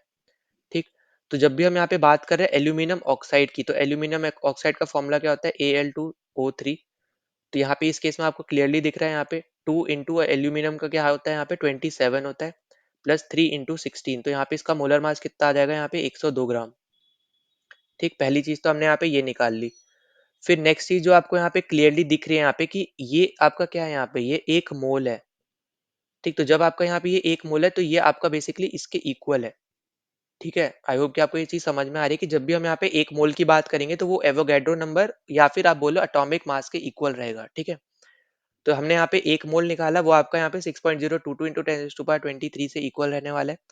अब आपको यहाँ पे क्वेश्चन में दे रखा है कि 0.051 ग्राम ऑफ अमोनियम ऑक्साइड आपका यहाँ पे है। ठीक है, अब उस केस में आप यहाँ पे क्या करोगे, तो आप क्या करो, यहाँ पे ऊपर लिखो यहाँ पे एवोगैड्रो नंबर। ठीक, फिर नीचे आप यहाँ पे क्या लिखो, नीचे आपको जो यहाँ पे दे रखा है, जो आपका यहाँ पे हमने मास निकाला वो, और मल्टीप्लाई कर दो जो आपको यहाँ पे क्वेश्चन में दे रखा है। तो क्वेश्चन में आपको यहाँ पे क्या दे रखा है, क्वेश्चन में आपको दे रखा है 0.051 ग्राम आपको यहाँ पे मास दे रखा है, हमने निकाला आप मोलर मास 102। इसको आप यहाँ पे बेसिकली हेल्प लो यहाँ पे इसकी डिवाइड करने के लिए एवोगैड्रो नंबर को, और यहाँ से आप देखोगे यहाँ पे आपका आंसर क्या बनेगा, 3.011 इंटू 10⁻20 आपका यहाँ पे ये नंबर ऑफ मॉलिक्यूल्स आपके बेसिकली आ जाएंगे एल्यूमिनियम ऑक्साइड के। ठीक है, तो यहाँ पे ये क्या आ जाएंगे, नंबर ऑफ मॉलिक्यूल्स आ जाएंगे। ठीक, तो ये आपके क्या आ जाएंगे, नंबर ऑफ मॉलिक्यूल्स आ जाएंगे। ठीक है, तो नंबर ऑफ मॉलिक्यूल्स हमने कैसे निकाले, सबसे पहले हमने यहाँ पे वेट निकाला, वो हमारा इक्वल हो गया 1 मोल के, जो कि हमारा इक्वल हो जाता है वो 6.022 इंटू 10⁻23 जो कि हमारा होता है एवोगैड्रो नंबर। और यहाँ पे अब आपको यहाँ पे क्या चीज क्लियरली दिख रही है। ठीक है, अब देखो यहाँ पे आपको क्या दे रखा है कि जो आपका यहाँ पे आपको हिंट क्या दे रखा है यहाँ पे कि the mass of an ion is same as that of an atom of the same element, atomic mass of Al is 27। तो इसके हेल्प से हमने क्या निकाला, हमने यहाँ पे अपना यहाँ पे मोलर मास या फिर मॉलिक्यूलर मास हमने निकाल लिया यहाँ पे एल्यूमिनियम ऑक्साइड का। ठीक है, और इस केस में अब आपको यहाँ पे क्या पूछा जा रहा है कि आपको यहाँ पे बोला जा रहा है कि calculate the number of aluminium ion, और एल्यूमिनियम आयन अगर आप देखो यहाँ पे कितने हैं, 2 हैं। तो जब 2 हैं यहाँ पे, अब हमें यहाँ पे तो एक की वैल्यू हमें पता चली है ना, तो अब इसको क्या करो, आप यहाँ पे मल्टीप्लाई कर दो 2 से। ठीक है, तो ये आपका क्या आ जाएगा यहाँ पे, तो यहाँ पे इंटू 2 करोगे तो ये आपका बन जाएगा वही वापस से 6.022 इंटू 10⁻20 बनेगा ये। ठीक है, अभी ये एवोगैड्रो नंबर नहीं है क्योंकि 23 की पावर नहीं है, 20 की पावर है। ठीक है, तो यहाँ पे अब देखो, यहाँ पे वापस से मैं एक चीज अच्छे से समझा दे रहा हूँ आपको, एग्जांपल मतलब हिंट दे रखा था आपको, यहाँ पे एटॉमिक मास दे रखा था Al का, तो आपने यहाँ पे फॉर्मूला पता होना चाहिए, Al2O3 हम लोग लिखते हैं यहाँ पे एल्यूमिनियम ऑक्साइड को, हमने इसके मदद से हमने यहाँ पे अपना मॉलिक्यूलर मास निकाला। और हमें पता है यहाँ पे जो हमारा एटॉमिक मास होता है वही हमारा 1 मोल की इक्वल होता है, और 1 मोल आपका यहाँ पे 6.022 इंटू 10⁻23 के भी इक्वल होता है, जो कि हमारा क्या होता है, एवोगैड्रो नंबर होता है। फिर हमने यहाँ पे नंबर ऑफ मॉलिक्यूल्स निकालने के लिए हमने यहाँ पे फॉर्मूला यूज किया, एवोगैड्रो नंबर अपॉन जो भी हमने यहाँ पे मॉलिक्यूलर मास निकाला वो, इनटू जो हमें यहाँ पे मास गिवन था 0.051 ग्राम जो हमें यहाँ पे गिवन था। फिर हमने इसको सॉल्व करके 3.011 इंटू 10⁻20 हमारे यहाँ पे आंसर आया। अभी यहाँ पे जो आंसर आया ये सिर्फ हमारा एक एल्यूमिनियम आयन का है। ठीक है, पर हमें यहाँ पे फॉर्मूले में दिख रहा है कि हमारे पास 2 एल्यूमिनियम आयन है, Al2 आपको दिख रहा है ना, तो हमारे पास क्या है, यहाँ पे 2 एल्यूमिनियम आयन है। ठीक है, तो इस केस के लिए हमें यहाँ पे क्या करना पड़ेगा, हमें यहाँ पे 2 से मल्टीप्लाई करना पड़ेगा अपने आंसर को, तो हमारा यहाँ पे आंसर क्या बन जाएगा, 6.022 इंटू 10⁻20, यहाँ पे ये अपना आंसर बन जाएगा। ठीक है, तो हमने यहाँ पे अपने एनसीईआरटी क्वेश्चन अब अपने डिस्कस कर लिए हैं। अब हम यहाँ पे अपने पीवाईक्यूज डिस्कस करेंगे जो भी पर्टिकुलर चैप्टर से हमारे यहाँ पे पूछे गए। अभी हम यहाँ पे पीवाईक्यूज अपने यहाँ पे कुछ देख लेते हैं।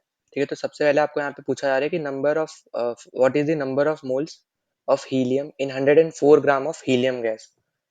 तो अभी मैंने आपको यहाँ पे बताया था कि जो आपका हीलियम होता है उसमें यहाँ पे कितने एटॉमिक मास कितना होता है, इसका यहाँ पे 4U होता है। ठीक है, तो अब हमें यहाँ पे नंबर ऑफ मोल्स निकालने हैं, मतलब यहाँ पे डायरेक्ट हमें यहाँ पे क्या फॉर्मूला लगाना है, जो भी हमें यहाँ पे मास गिवन है वो अपॉन जो हमारा एटॉमिक मास है वो। ठीक है, तो 104/4 आप करोगे तो यहाँ पे कितना आ जाएगा, तो ये आ जाएगा 26।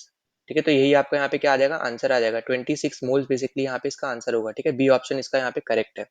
डायरेक्ट फॉर्मूला बेस्ड आपका यहाँ पे ये है। ठीक है, बस आपको एटॉमिक मास पता होना चाहिए था। फिर नेक्स्ट आपको दे रखा है the number of moles of oxygen gas use in complete combustion of 1 mole of glucose is. अब यहाँ पे ये वाला जो क्वेश्चन है मैं आपको पिछले वाले चैप्टर में भी करा चुका हूँ, पर यहाँ पे मैं वापस करा दे रहा हूँ क्योंकि यहाँ पे नंबर ऑफ मोल्स की यहाँ पे वापस से बात हो रही है इसलिए। ठीक है, तो देखो यहाँ पे आपको जो रिएक्शन पता होना चाहिए वो आपको यहाँ पे पता होना चाहिए C6H12O6 ठीक है, जो कि यहाँ पे फॉर्मूला होता है ग्लूकोज का। यहाँ पे आप ऐड करो यहाँ पे O2, ठीक, फिर यहाँ से आपका क्या निकलता है, CO2 निकलती है और निकलता है आपका यहाँ पे H2O। ठीक है, अब यहाँ पे इसको बैलेंस आपको करना है, तो यहाँ पे आपको बैलेंस करने के लिए यहाँ पे 6 लगाना पड़ेगा, यहाँ पे 6 लगाना पड़ेगा और यहाँ पे 6 लगाना पड़ेगा। ठीक है, तो यहाँ पे आप क्या कर रहे हो, यहाँ पे बैलेंस कर दिया पहले तो आपने यहाँ पे। तो जब आपने यहाँ पे बैलेंस किया, यहाँ पे आपको क्या पूछा जा रहा है कि 1 मोल ऑफ ग्लूकोज, 1 मोल आपका यहाँ पे क्या है, यही आपका 1 मोल ऑफ ग्लूकोज है। 1 मोल क्या हो गया, इसके आगे कोई नंबर नहीं लिखा हुआ है ना, तो 1 मोल आपका यहाँ पे यही होगा। अगर इसका आगे 2 लिख देता तो यहाँ पे होता है 2 मोल ऑफ ग्लूकोज। ठीक है, तो 1 मोल ऑफ ग्लूकोज को आप यहाँ पे कितने मोल ऑफ ऑक्सीजन के साथ बेसिकली रिएक्ट करा रहे हो, यही आपसे पूछ रहा है। The number of moles of oxygen gas used in the complete combustion of 1 mole of glucose, तो वो आपका है यहाँ पे 6, है ना, आप यहाँ पे क्लियरली देख पा रहे हो। तो इसका आंसर क्या हो जाएगा, यहाँ पे 6 हो जाएगा। ठीक है, तो आप यहाँ पे देखो एक चीज जो आपको यहाँ पे याद रखनी है, तो पहले तो हमने यहाँ पे रिएक्शन लिखा, उसके बाद हमने यहाँ पे क्या किया, बैलेंस किया। बैलेंस आप यहाँ पे कैसे करते हो, यहाँ पे मैं ऑलरेडी आपको बता भी चुका हूँ। तो देखो सबसे पहले हमने यहाँ पे देखा CO2 आपको यहाँ पे दिया हुआ है, ठीक है, तो C आपका यहाँ पे 6 है। अब देखो यहाँ मैं वापस लिख दे रहा हूँ ताकि आपको यहाँ पे अच्छे से समझ में आए। ठीक है, तो सबसे पहले हमने यहाँ पे O2 ऐसे लिख दिया, CO2 लिखा हमने, कोई एक्स्ट्रा यहाँ पे कोई नंबर नहीं लिखा है आगे। ठीक है, इस तरीके से हमने यहाँ पे पहले रिएक्शन लिखा। अब हमने यहाँ पे देखा कि C आपका यहाँ पे 6 है, यहाँ पे सिर्फ एक ही एटम प्रेजेंट है। अब आपको यहाँ पे कार्बन को यहाँ पे क्या करने का, बैलेंस करना पड़ेगा, है ना। तो 6 आपका यहाँ पे इस तरफ है, एक आपका इस तरफ है, तो आपको ऑब्वियस सी बात है यहाँ पे 6 लगाना पड़ेगा, तभी आपका यहाँ पे कार्बन क्या होगा, यहाँ पे बैलेंस हो जाएगा। ठीक है, अब उसके बाद आगे आपको देखने को मिल रहा है कि H आपका यहाँ पे 12 एटम है, यहाँ पे सिर्फ 2 ही एटम है। अब इसको 12 करने के लिए यहाँ पे भी आपको क्या करना पड़ेगा, यहाँ पे 6 लगाना पड़ेगा।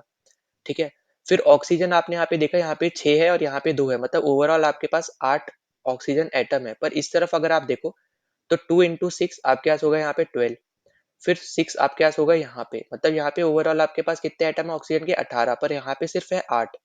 तो अब इसको यहाँ पे काउंटर करने के लिए, तो इक्वल करने के लिए आप यहाँ पे क्या करोगे, यहाँ पे आप 6 लगा दोगे। ठीक है, अब यहाँ पे क्या होगा, 6 आपके यहाँ से हो गए, 12 आपके यहाँ से हो गए, तो 6 + 12 कितना हो जाएगा, यहाँ पे हो जाएगा 18। तो 18 और 18 इधर, तो यहाँ पे किस तरीके से आप देख रहे हो, यहाँ पे ये भी हो गया क्या, बैलेंस। तो आपका हर एक जो आपका यहाँ पे एलिमेंट प्रेजेंट है यहाँ पे रिएक्शन में, चाहे वो LHS पे या RHS पे, तो दोनों तरफ बेसिकली यहाँ पे इक्वली रहना चाहिए। ठीक है, ये आपके लिए बहुत ज्यादा इंपॉर्टेंट पॉइंट है। इसी तरीके से आप यहाँ पे बैलेंस कर सकते हो। ठीक है, बैलेंसिंग के ऊपर भी आपके यहाँ पे क्वेश्चन पूछे जाते हैं। ठीक, अब हम चलते हैं अपने यहाँ पे अगले क्वेश्चन पे। तो देखो अगला क्वेश्चन आपको यहाँ पे क्या बोल रहा है कि how many moles of CO can be obtained by reacting 2 mole of CO4 CH4 with 2 mole of oxygen. ठीक है, तो आपसे यहाँ पे ये चीज बोली जा रही है। तो देखो सबसे पहले तो आपको यहाँ पे नीचे रिएक्शन ही दिया हुआ है, तो रिएक्शन में आप यहाँ पे देख पाओगे कि CH4 अगर आप यहाँ पे हाफ ऑक्सीजन के साथ रिएक्ट करते हो तब आपका क्या निकलता है, यहाँ पे CO निकलता है और ट्वाइस ऑफ H2 निकलता है। ठीक है, और आपसे यहाँ पे क्या बोल रहा है कि how many moles of CO can be obtain bye reacting 2 mole of CH4, मतलब आपसे यहाँ पे बोल रहा है कि अब जो रिएक्शन बना वो आप कुछ इस तरीके से बनाओ। ठीक है, और 2 मोल ऑफ ऑक्सीजन, मतलब यहाँ पे तो आपका डायरेक्ट आ जाएगा O2। ठीक है, डायरेक्ट O2 आपका यहाँ पे बन जाएगा और इसके बाद आपको यहाँ पे क्या बोला जा रहा है, यहाँ पे CO और प्लस हो गया यहाँ पे अपना ट्वाइस ऑफ H2। ठीक है, तो अब आपसे यहाँ पे क्या बोल रहे हैं कि यहाँ पे ही बन जाएगा 2, क्योंकि हाफ है और 2 से मल्टीप्लाई करोगे सीधी बात है यहाँ पे हट जाएगा, तो ये आपका यहाँ पे बन जाएगा। अब आपको यहाँ पे क्या करना है, सिर्फ और सिर्फ बैलेंस करना है। तो यहाँ पे देखो कार्बन सिर्फ और सिर्फ यहाँ पे 2 है, यहाँ पे सिर्फ 1 है, तो आपको ऑब्वियस सी बात है यहाँ पे बैलेंस करने के लिए 2 लगाना पड़ेगा। H अगर आप यहाँ पे देखो, यहाँ पे कितने, यहाँ पे ये है 8, है ना, तो यहाँ पे 4 into 2 8, यहाँ पे कितने, यहाँ पे ये हमें 2 हमें नहीं लगाना है, पहले सिर्फ हमें H2 लिखना है, हाइड्रोजन गैस निकल रही है। फिर अगर हम यहाँ पे देख रहे हैं तो 4 into 2 हो रहा है, यहाँ पे क्या हो जाएगा, यहाँ पे हो जाएगा ये 4H2। ठीक है, फिर आप यहाँ पे देख पाओगे कि ट्वाइस ऑफ O2 दिख, मतलब यहाँ पे दिख रहा है हमें यहाँ पे कि O2 है, मतलब यहाँ पे आपके एटम है, और यहाँ पे भी आपके ऑक्सीजन के एटम कितने, 2 ही हैं। मतलब आप यहाँ पे क्लियरली देख रहे हो कि कार्बन हाइड्रोजन ऑक्सीजन जो भी आपके यहाँ पे एलिमेंट्स यूज हो रहे हैं वो आपका यहाँ पे क्या हो गया, बैलेंस हो गया, है ना। तो अब आपसे पूछा कि CO का कितने मॉलिक्यूल आपको यहाँ पे दिख रहे हैं, तो वो आपको यहाँ पे क्लियरली दिख रहा है, कितने हैं यहाँ पे, 2। तो यही आपका यहाँ पे आंसर हो जाएगा। तो अब यहाँ पे आप क्लियरली देख रहे हो कि आपको रिएक्शन के बेसिस पे भी नंबर ऑफ मोल्स बेसिकली आपको यहाँ पे पूछे जा रहे हैं, तो और वो भी आपको यहाँ पे पता होने चाहिए। ठीक है, किस तरीके से निकालते, तो इस केस में आपको यहाँ पे बैलेंस करना आना चाहिए कि इक्वेशन को बैलेंस कैसे कर रहे हैं। ठीक है, तो इसका आंसर हो गया आप हमारे पास यहाँ पे ए ऑप्शन। फिर नेक्स्ट पे चल रहे हैं यहाँ पे, तो नेक्स्ट आपको यहाँ पे क्या बोल रहा है कि if formula of sodium salt of an anion X is Na2 X3 Na2X, then the formula of its aluminum salt would be। ठीक, अब देखो यहाँ पे इसको किस तरीके से आप यहाँ पे सॉल्व कर सकते हो। तो देखो सबसे पहली चीज तो हमें यहाँ पे जो पता चलनी चाहिए यहाँ पे बेसिकली, वो है हमारे यहाँ पे जब आप सॉल्ट का देख रहे हो तो Na और यहाँ पे हमने लिखा X, ठीक है। तो हमने बेसिकली यहाँ पे क्या लिख दिया, ये सब हमारे यहाँ सिंबल, और हमारे यहाँ पे आ गए चार्ज। तो चार्ज आपका Na का होता है +1 और X का बेसिकली आपका था यहाँ पे 2, ठीक है। तो यहाँ पे ये क्या था, ये था आपका यहाँ पे 2। अगला आपसे यहाँ पे क्या बोल रहा है, अगला आपसे बोल रहा है कि एल्यूमिनियम के साथ आपको यहाँ पे ये चीज करनी है। तो Al इसका होता है +3 और x आपको पता है यहाँ पे चार्ज है 2, ठीक है। प्लस माइनस चार्ज लिखने की हमें कोई जरूरत नहीं, क्योंकि फॉर्मूला जब आप बनाओगे तो यहाँ पे चार्ज नहीं लगेगा, ठीक है। तो अब इस केस में आपका यहाँ पे सीधे सीधे आप यहाँ पे क्या कर दो, इंटरचेंज कर दो, जो कि अभी तक हम यहाँ पे करते हुए आ रहे हैं। तो Al2 हो जाएगा और x हो जाएगा अपना यहाँ पे 3। तो ये क्या बनेगा, यही आपका यहाँ पे फॉर्मूला बनेगा एल्यूमिनियम सॉल्ट का। तो यहाँ पे आप मैच कर लो, ये आपका होना नहीं है, ये भी नहीं होना, Al2X3 सी आपका यहाँ पे आंसर हो जाएगा, ठीक है। तो ये भी होगा नहीं, और ये हम ऑलरेडी डिस्कस कर चुका हूँ मैं आपको यहाँ पे, मैं पहले ही बता चुका हूँ यहाँ पे किस तरीके से आप यहाँ पे इसको निकाल सकते हो, ठीक है। तो वही सेम तरीका आप यहाँ पे इसको आपको यहाँ पे फॉलो करना है, ठीक। तो यहाँ पे आपको बस Na2X से आपको ये पता चल रहा है कि यहाँ पे क्या चार्ज आपको यहाँ पे दे रखे हैं, या फिर आप बोलो क्या वैलेंसीज आपको यहाँ पे दे रखे हैं, ठीक है। आप इसको वैलेंसी भी आप यहाँ पे बोल सकते हो, क्योंकि Na का एटॉमिक नंबर कितना होता है, यहाँ पे 11 होता है। और आपको यहाँ पे मैंने बताया था कि आप कैसे फिल करते हो, पहले में आपको सिर्फ 2 ही रखने होते हैं, फिर 8 रखने होते हैं। तो यहाँ पे आपको दिख रहा है 10 तो यहीं हो गए, अगले वाले में सिर्फ और सिर्फ एक ही आएगा, है ना। तो इसकी वैलेंसी क्या हो जाएगी, 1 हो जाएगी। तो चाहे आप यहाँ पे चार्ज लिखो या फिर आप यहाँ पे वैलेंसीज के थ्रू करो, तब भी आपका फॉर्मूला यही बनेगा, ठीक है। तो वही सेम चीज आपको यहाँ पे बस ये पता करनी है कि यहाँ पे एक्स की वैलेंसी कितनी थी, ठीक है। अभी हमें यहाँ पे पता चल गई एक्स की वैलेंसी थी 2, तो उसके हेल्प से हमने यहाँ पे अपना एल्यूमिनियम सॉल्ट का फॉर्मूला निकाल लिया Al2X3, ठीक है। तो यही अपना यहाँ पे आंसर आ गया, थर्ड ऑप्शन आपका अपना यहाँ पे आंसर है, ठीक। तो यहाँ पे आप चार्ज की हेल्प से भी कर सकते हो, वैलेंसी की हेल्प से भी कर सकते हो, और वैलेंसी वाला टॉपिक आपको और अच्छे से समझ में आएगा जब हम यहाँ पे अगला चैप्टर करेंगे वहां पे। फिर नेक्स्ट आपको यहाँ पे क्लियरली दिख रहा है, नेक्स्ट आपको यहाँ पे क्या बोल रहा है कि which one of the following is the average atomic mass of chlorine atom. अब देखो यहाँ पे मैंने आपको बताया था अभी कि आइसोटोप्स जो आपके होते हैं, ठीक है, तो उन सबको जब हम यहाँ पे उनका एवरेज निकालते हैं ना एटॉमिक मास का उन सबका, तो उसको निकालने पे जो हमारा एवरेज आता है वही हमारा उस एलिमेंट का यहाँ पे मास होता है, ठीक है, एटॉमिक मास होता है।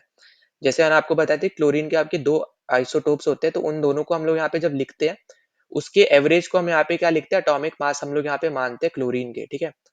तो यहाँ पे बस आपको यही चीज पता होना चाहिए था कि जो एटॉमिक मास होता है क्लोरीन का वो कितना होता है, यहाँ पे 35.5 यू होता है, ठीक है। बस आपको इतनी चीज पता होनी चाहिए थी, बाकी आपको एक्स्ट्रा चीज अभी इस चैप्टर में जानने की जरूरत नहीं है, अगले चैप्टर में जब हम आइसोटोप करेंगे तो आपको और अच्छे से समझ में आ जाएगा, ठीक है।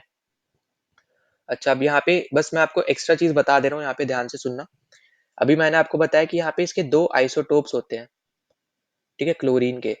तो वो जो 2 आइसोटोप्स प्रेजेंट होते हैं वो 3:1 के रेशियो में प्रेजेंट होते हैं, मतलब पहला वाला जो होता है यहाँ पे वो 75% आपको यहाँ पे देखने को मिलेगा, वहीं जो दूसरा आइसोटोप होता है वो सिर्फ और सिर्फ 25% आपका यहाँ पे दुनिया में प्रेजेंट है, ठीक है। तो यहाँ पे आपका कहने का मतलब क्या है यहाँ पे बेसिकली, कि यहाँ पे जो आपका मास है यहाँ पे, ठीक है, तो 35 आप यहाँ पे इंटू करोगे 75/100 से, ठीक है, क्योंकि परसेंटेज आपको दे रखी है, और यहाँ पे प्लस कर दो आप यहाँ पे वापस से 35 इंटू 25/100, ठीक है। तो यहाँ पे अगर आप करने जाओगे, अब आगे इसको सॉल्व करोगे जब आप, तो यहाँ पे क्या बन जाएगा 105/4 प्लस 37/4। तो यहाँ से आपका आंसर आएगा 142.4, 142/4, और यहाँ से आप जब सॉल्व करोगे तो यहाँ से बनेगा आपका 35.5, ठीक है। तो ये आपका कैसे बना 35.5, वो आपका इसी वजह से बना। किस वजह से बना बेसिकली, क्योंकि आपके जो आइसोटोप से 2 ही आइसोटोप प्रेजेंट होते हैं क्लोरीन के, तो वो आपके यहाँ पे 75% प्रेजेंट है आपका पहला वाला, 25% है आपका यहाँ पे दूसरा वाला, क्योंकि हम यहाँ पे एवरेज निकाल रहे हैं, ठीक है। यहाँ पे पहले भी बता चुका हूँ मैं यहाँ पे, और क्वेश्चन में भी आपको क्लियरली दे रखा है average atomic mass of chlorine atom, ठीक है। तो हम बेसिकली जो 35.5 हम यहाँ पे पढ़ रहे हैं ना क्लोरीन का एटॉमिक मास, वो बेसिकली एवरेज है, ठीक है। और आपको यहाँ पे कोई भी आप यहाँ पे एटम पढ़ रहे हो ना, अगर उसके आइसोटोप्स हैं, तो जो भी आप एटॉमिक मास देख रहे हो वो बेसिकली यहाँ पे वो एवरेज है, ठीक है। ये चीज आपको बस याद रखनी है। तो क्लोरीन के 2 आइसोटोप है, तो हम यहाँ पे जो 35.5 पढ़ रहे हो अपने उन्हीं 2 आइसोटोप से आ रहे हैं, और वो कैसे आ रहे हैं मैंने आपको यहाँ पे सॉल्व करके दिखा दिए, और इसी के बेसिस पे हम लोग यहाँ पे अपना अपना यहाँ पे 35.5 अपना यहाँ पे आंसर ला सकते हैं, ठीक है। तो यहाँ पे अपना आंसर क्या आ जाएगा, 35.5 यू अपना यहाँ पे आंसर आ जाएगा, average atomic mass of chlorine. तो यहाँ पे ये अगले चैप्टर में अभी जब हम आइसोटोप्स पढ़ेंगे तो और अच्छे से आपको यहाँ पे क्लियरली समझ में आ जाएगा। तो हमने इस पर्टिकुलर वीडियो में अपने यहाँ पे जितने भी क्वेश्चन थे एनसीईआरटी के और साथ ही साथ पीवाईक्यू जो आपको यहाँ पे इस पर्टिकुलर चैप्टर से पूछे गए थे, वो हमने यहाँ पे अच्छे से कवर कर लिया है। अगर आपको यहाँ पे कोई भी डाउट होता है तो आप यहाँ पे ज़रूर कमेंट डाउन कर देना, ठीक है? साथ ही साथ अगर आपने टेलीग्राम चैनल ज्वाइन नहीं किया तो वो भी ज्वाइन कर लेना, वहाँ पे आपको इसकी पीडीएफ भी मिल जाएगी। साथ ही साथ वहाँ पे मैं एक्स्ट्रा क्वेश्चन भी पूछता रहता हूँ, करंट अफेयर से हो गया या फिर ऐसी जनरल नॉलेज से हो गया, तो वो भी साथ-साथ आपके यहाँ पे प्रैक्टिस होती रहेगी, ठीक है? फिर साथ ही साथ आपको वहाँ पे शेड्यूल भी मिलता रहेगा कि कौन से दिन कौन सी वीडियोस आ रही हैं। साथ ही साथ आपको वहाँ पे पीडीएफ भी मिलेगी, तो वो भी आपके लिए इम्पोर्टेंट हो जाएगा। तो उस चैनल को ज़रूर अच्छे से जॉइन कर लेना, ठीक है? वो आपके लिए बहुत ज़्यादा इम्पोर्टेंट होने वाला है, आपके प्रिपरेशन में बहुत ज़्यादा हेल्पफुल होने वाला है। साथ ही साथ अगर आप पहली बार इस चैनल पे आए तो प्लीज़ सब्सक्राइब कर देना, जितना ज़्यादा हो सकता है इस वीडियो को शेयर कर देना, वीडियो को लाइक कर देना, ठीक है? और कोई भी डाउट होता है तो आप यहाँ पे कमेंट में ज़रूर लिख देना। चलो मिलते हैं नेक्स्ट वीडियो में। जय हिंद।